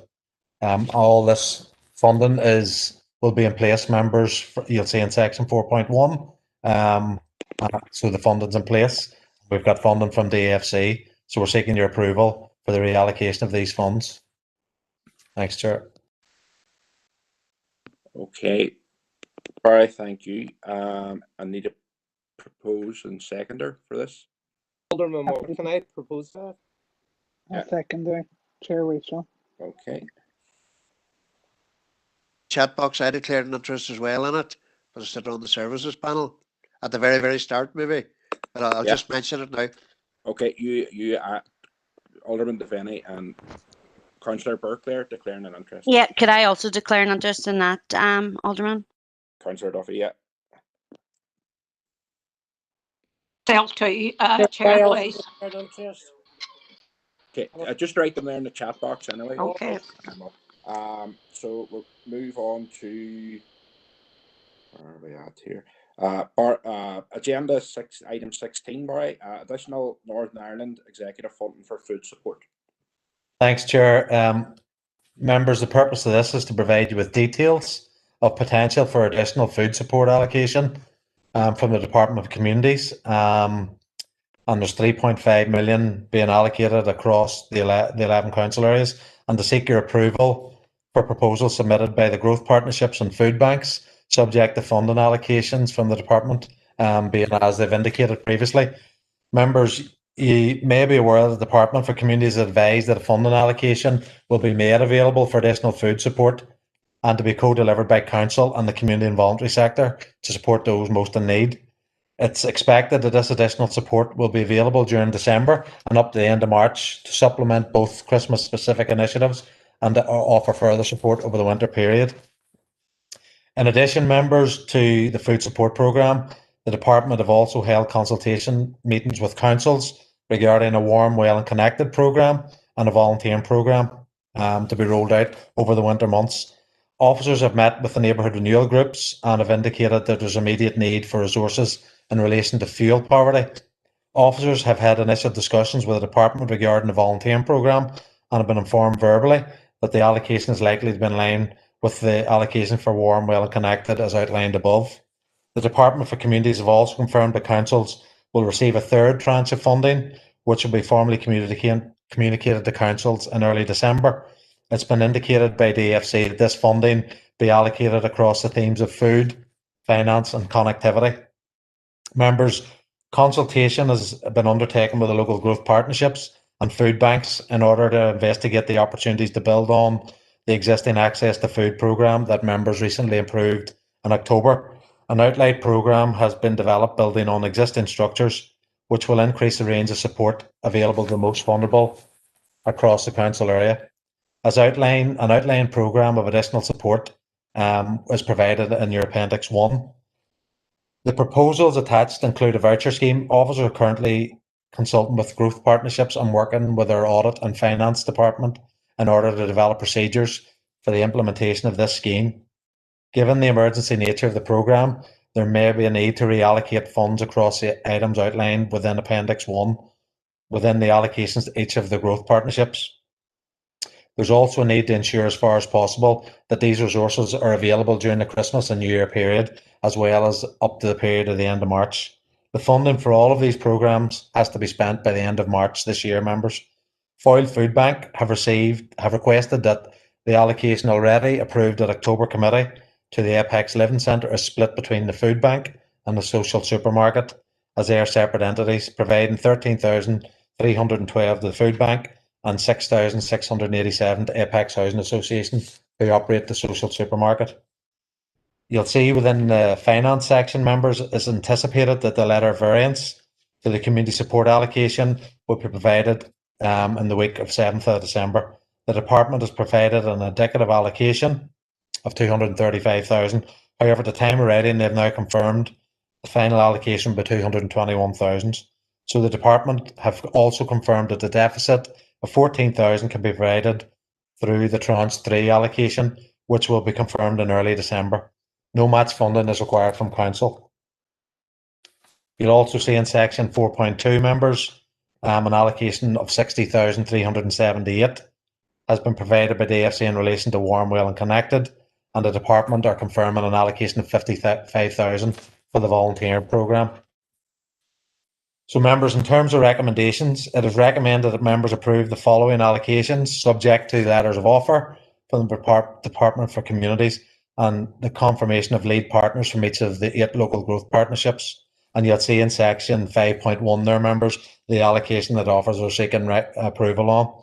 Also, that members approve the reallocation of funds within items as outlined in Appendix 1 as considered necessary to meet the emergency situation within each of the partnership allocations.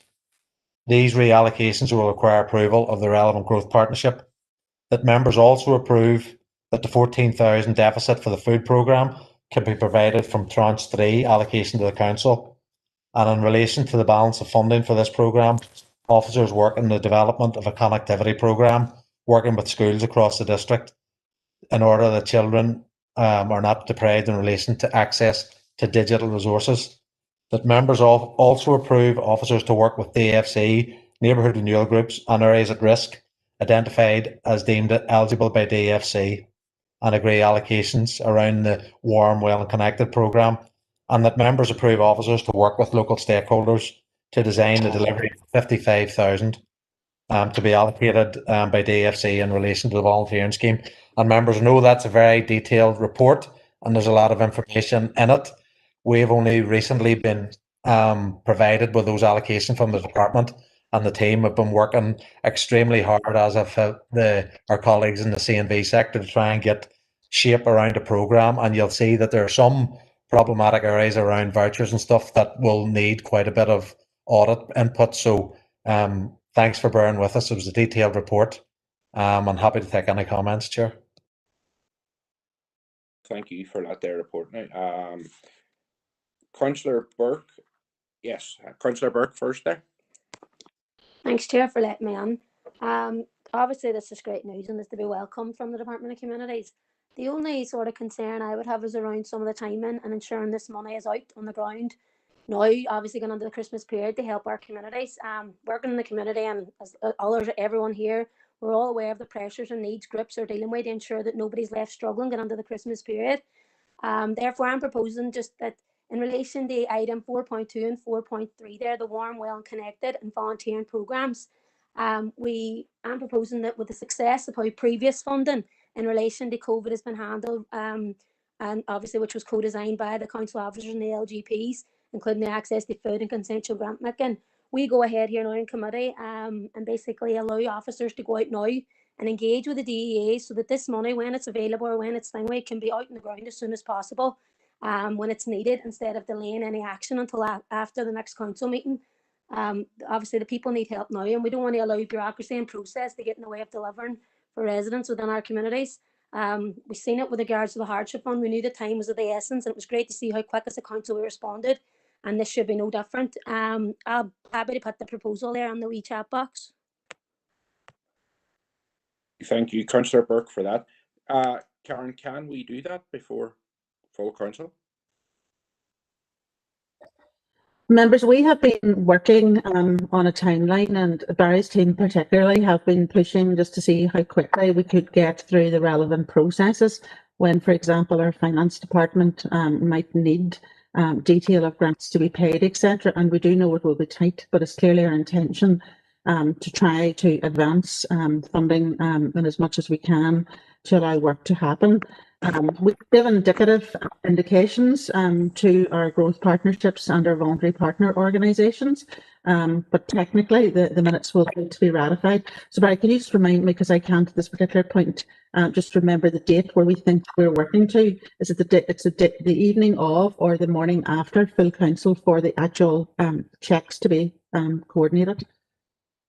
Yeah, the team have been working towards the date of the full council meeting that we would do all of that, and it is tight, members, and Councillor Burke has highlighted we want to make sure that our most vulnerable get help and support in advance of the Christmas period, and really, you know, in terms of it's not ideal from the department coming with this, but the team are working round the clock to try and get this out, and we're comfortable enough that we will get resource out on the ground after the council approval. We do need just a further bit of due diligence around vouchers and the like, and that's where we've been working very closely with our audit team. So that is one of the prohibiting factors. And while the department are providing money to us, they are not the ones that will be doing the vouching, and will be left for council to carry that out. So it's not something we've done a whole pile of before in terms of vouchers and white goods and things like that. So we have to go through a due diligence process and that to protect the council, but we're confident the work that the team and our partners in the community have done, that we'll be able to get support on the ground and well in advance of Christmas. All right, Karen, thank you for that there. So they're basically saying that we still have to go through full council no matter what for this year, but the process is well in advanced stage, that it's ready to go as soon as. Okay. Councillor Burke, can I come on? Yeah, go ahead. Hi, no, I can appreciate that there, and I understand in terms of the process 100%, you know what I mean? But we know this money is coming, and obviously, you know, at full council there, the date that it's in, it's the turnaround time then of getting it out under the growth partnerships, getting it out then on the residents, they get under the shops and get what they need, you know what I mean? So I'm just thinking, could we not make a decision here now to allow the officers to go out and to start that engagement now, rather than holding off until full council? I don't know whether it's a case of they haven't been contacted them. I think it's just they need the verification of full council. Would I be right in saying that, Karen? Yeah, no, I think our officers have been engaged with the various organisations. I suppose we can't give them an official letter of offer or any actual funding to go through our own governance processes, but certainly indicatively we will be able to indicate to them based on our allocation model the levels of funding. We're obviously looking at the arrangements around the vouchers and what type of vouchers, so they may well come with, you know, being tied to particular providers or particular caveats as to what they can be used on. So that's an ongoing process, but absolutely content any further engagement we can have at community level to make this work. We're absolutely committed to doing.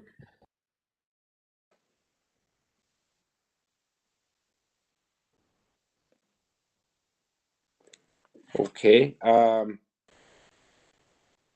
I'm sorry. Okay.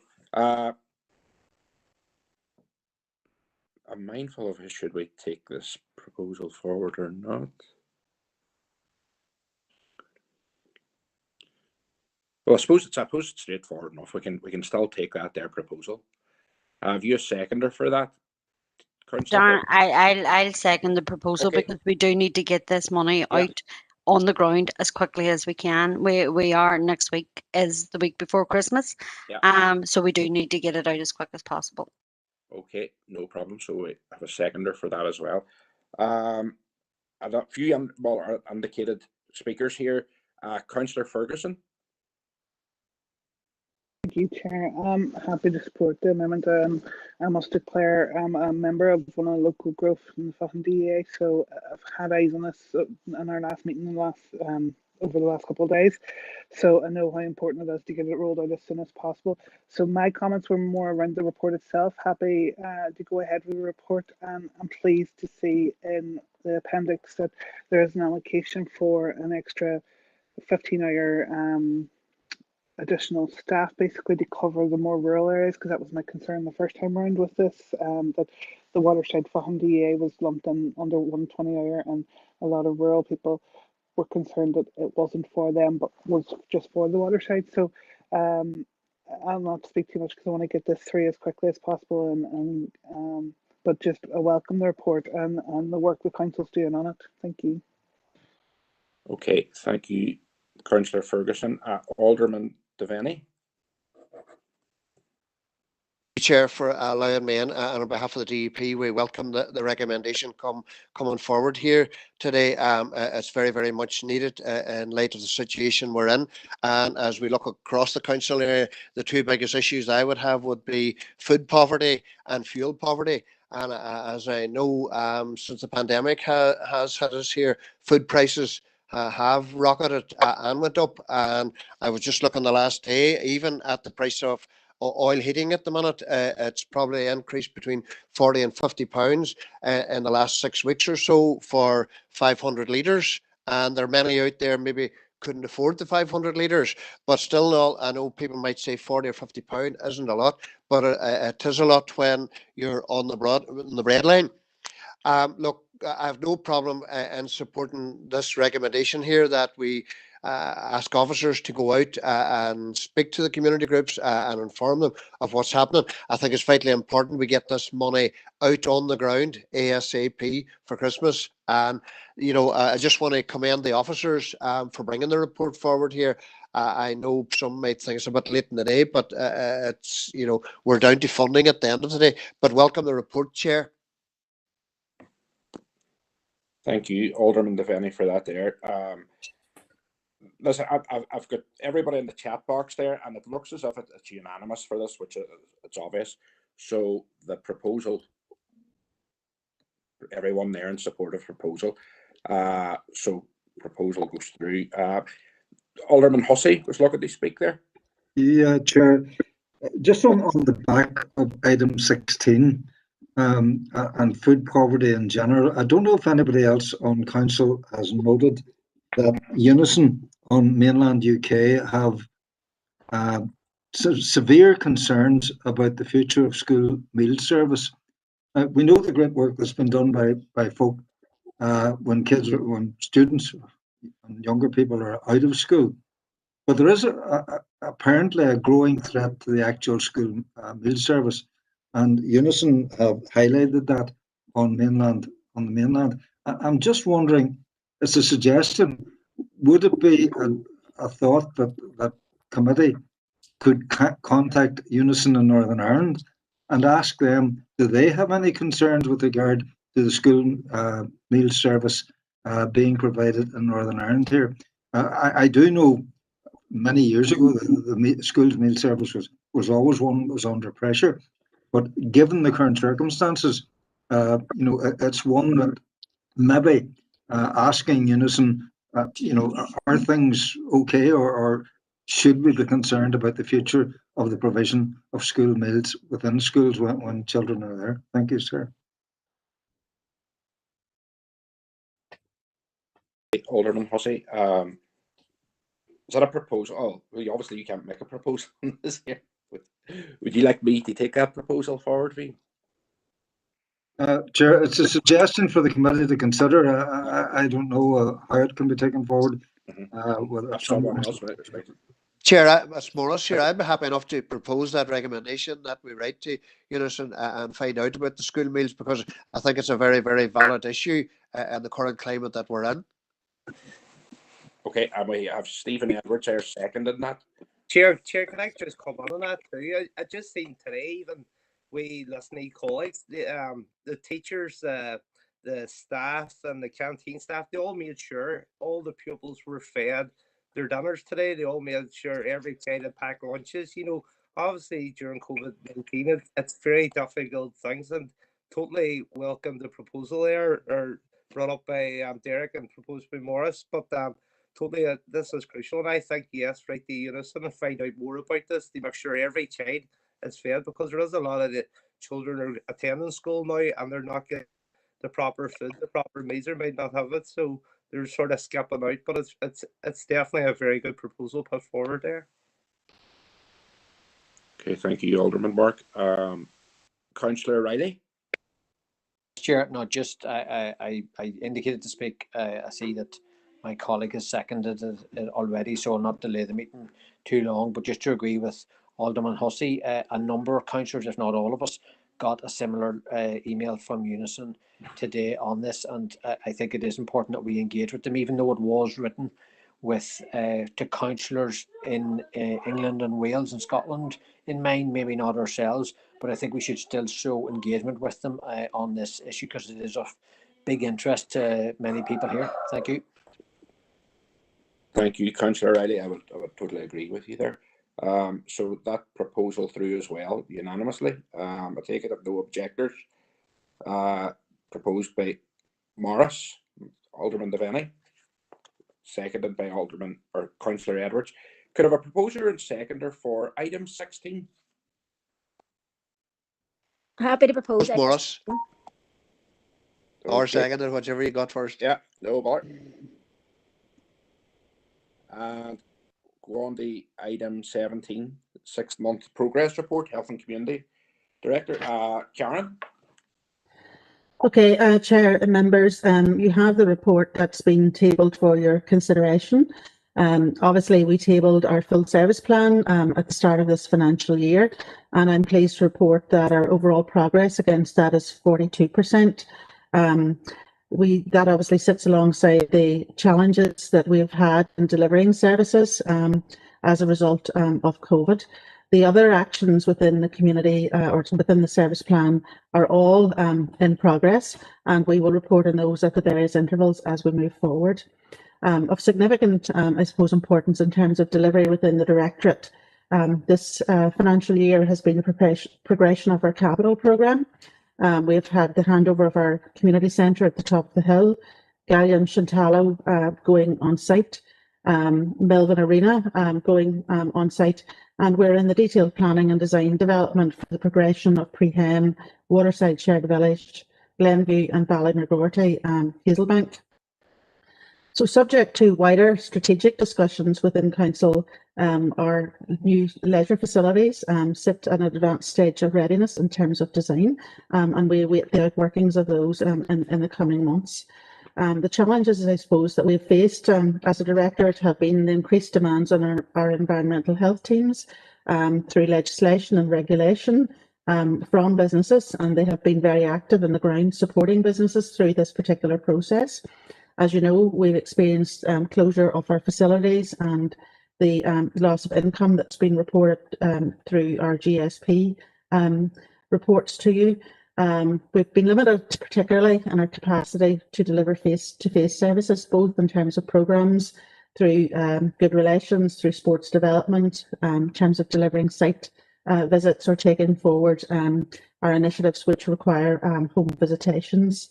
However, staff are committed and have set their sights on looking to reshape and refocus service delivery, and the appendix attached for this evening's consideration demonstrates how some of those services have been undertaken. So members, we're open to taking questions and to co-designing and working with yourselves as a committee and with the wider community the remaining delivery of our service plan for this financial year.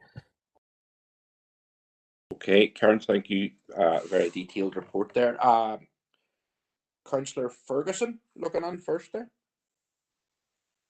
A real question for Karen and the team, just basically comments to thanks, and well done on the work. And it's been a particularly hard year for everybody, and during the pandemic, and leisure centres have been hit. But all the teams in all the different sections of the directorate have really tried to reinvent their services so that they can still be accessed online, and making sure that even through the community outreach, that food poverty and isolation and mental health is always at the forefront. So just wanted to give my gratitude to Karen and the team and their work. Thank you. Okay, thank you, Councillor Ferguson. Councillor Riley. Thanks. Chair, thanks very much, Karen, for the report. And just as with the previous speaker, I agree wholeheartedly with Rachel about how I think this particular directorate has had so much to do in this year. If you think of the name of health and communities, 2020 has been synonymous with both those things. So I think that it's no surprise that the work of Karen and your team has been so busy adapting to all that the pandemic has thrown at society in general, and this councillor in particular. So just to endorse the report before us, Chair, happy to propose it if it needs a proposer, and look forward to working with Karen and the team going forward for the rest of this this term. Thank you. Councillor Riley. Alderman Devaney. Chair, for allowing me in, and like the previous speakers, I would like to commend the report here and congratulate Karen and her team on that directive and the great work that they have done, especially this year with the COVID pandemic with us. And, you know, commend all the staff and how they have tried to turn things around and make themselves available and make it work in a very, very difficult time. And Chair, if that needs seconded, I would second it. Thank you, Alderman Devaney. I've no one else indicated to speak at this time. No, so we'll go on the open for information. Item 18, Karen, and 19.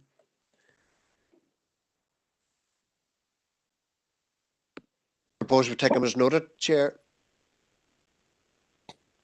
Yeah, no one indicated to speak there. So you all right, Karen? Are you happy enough to go on the confidential?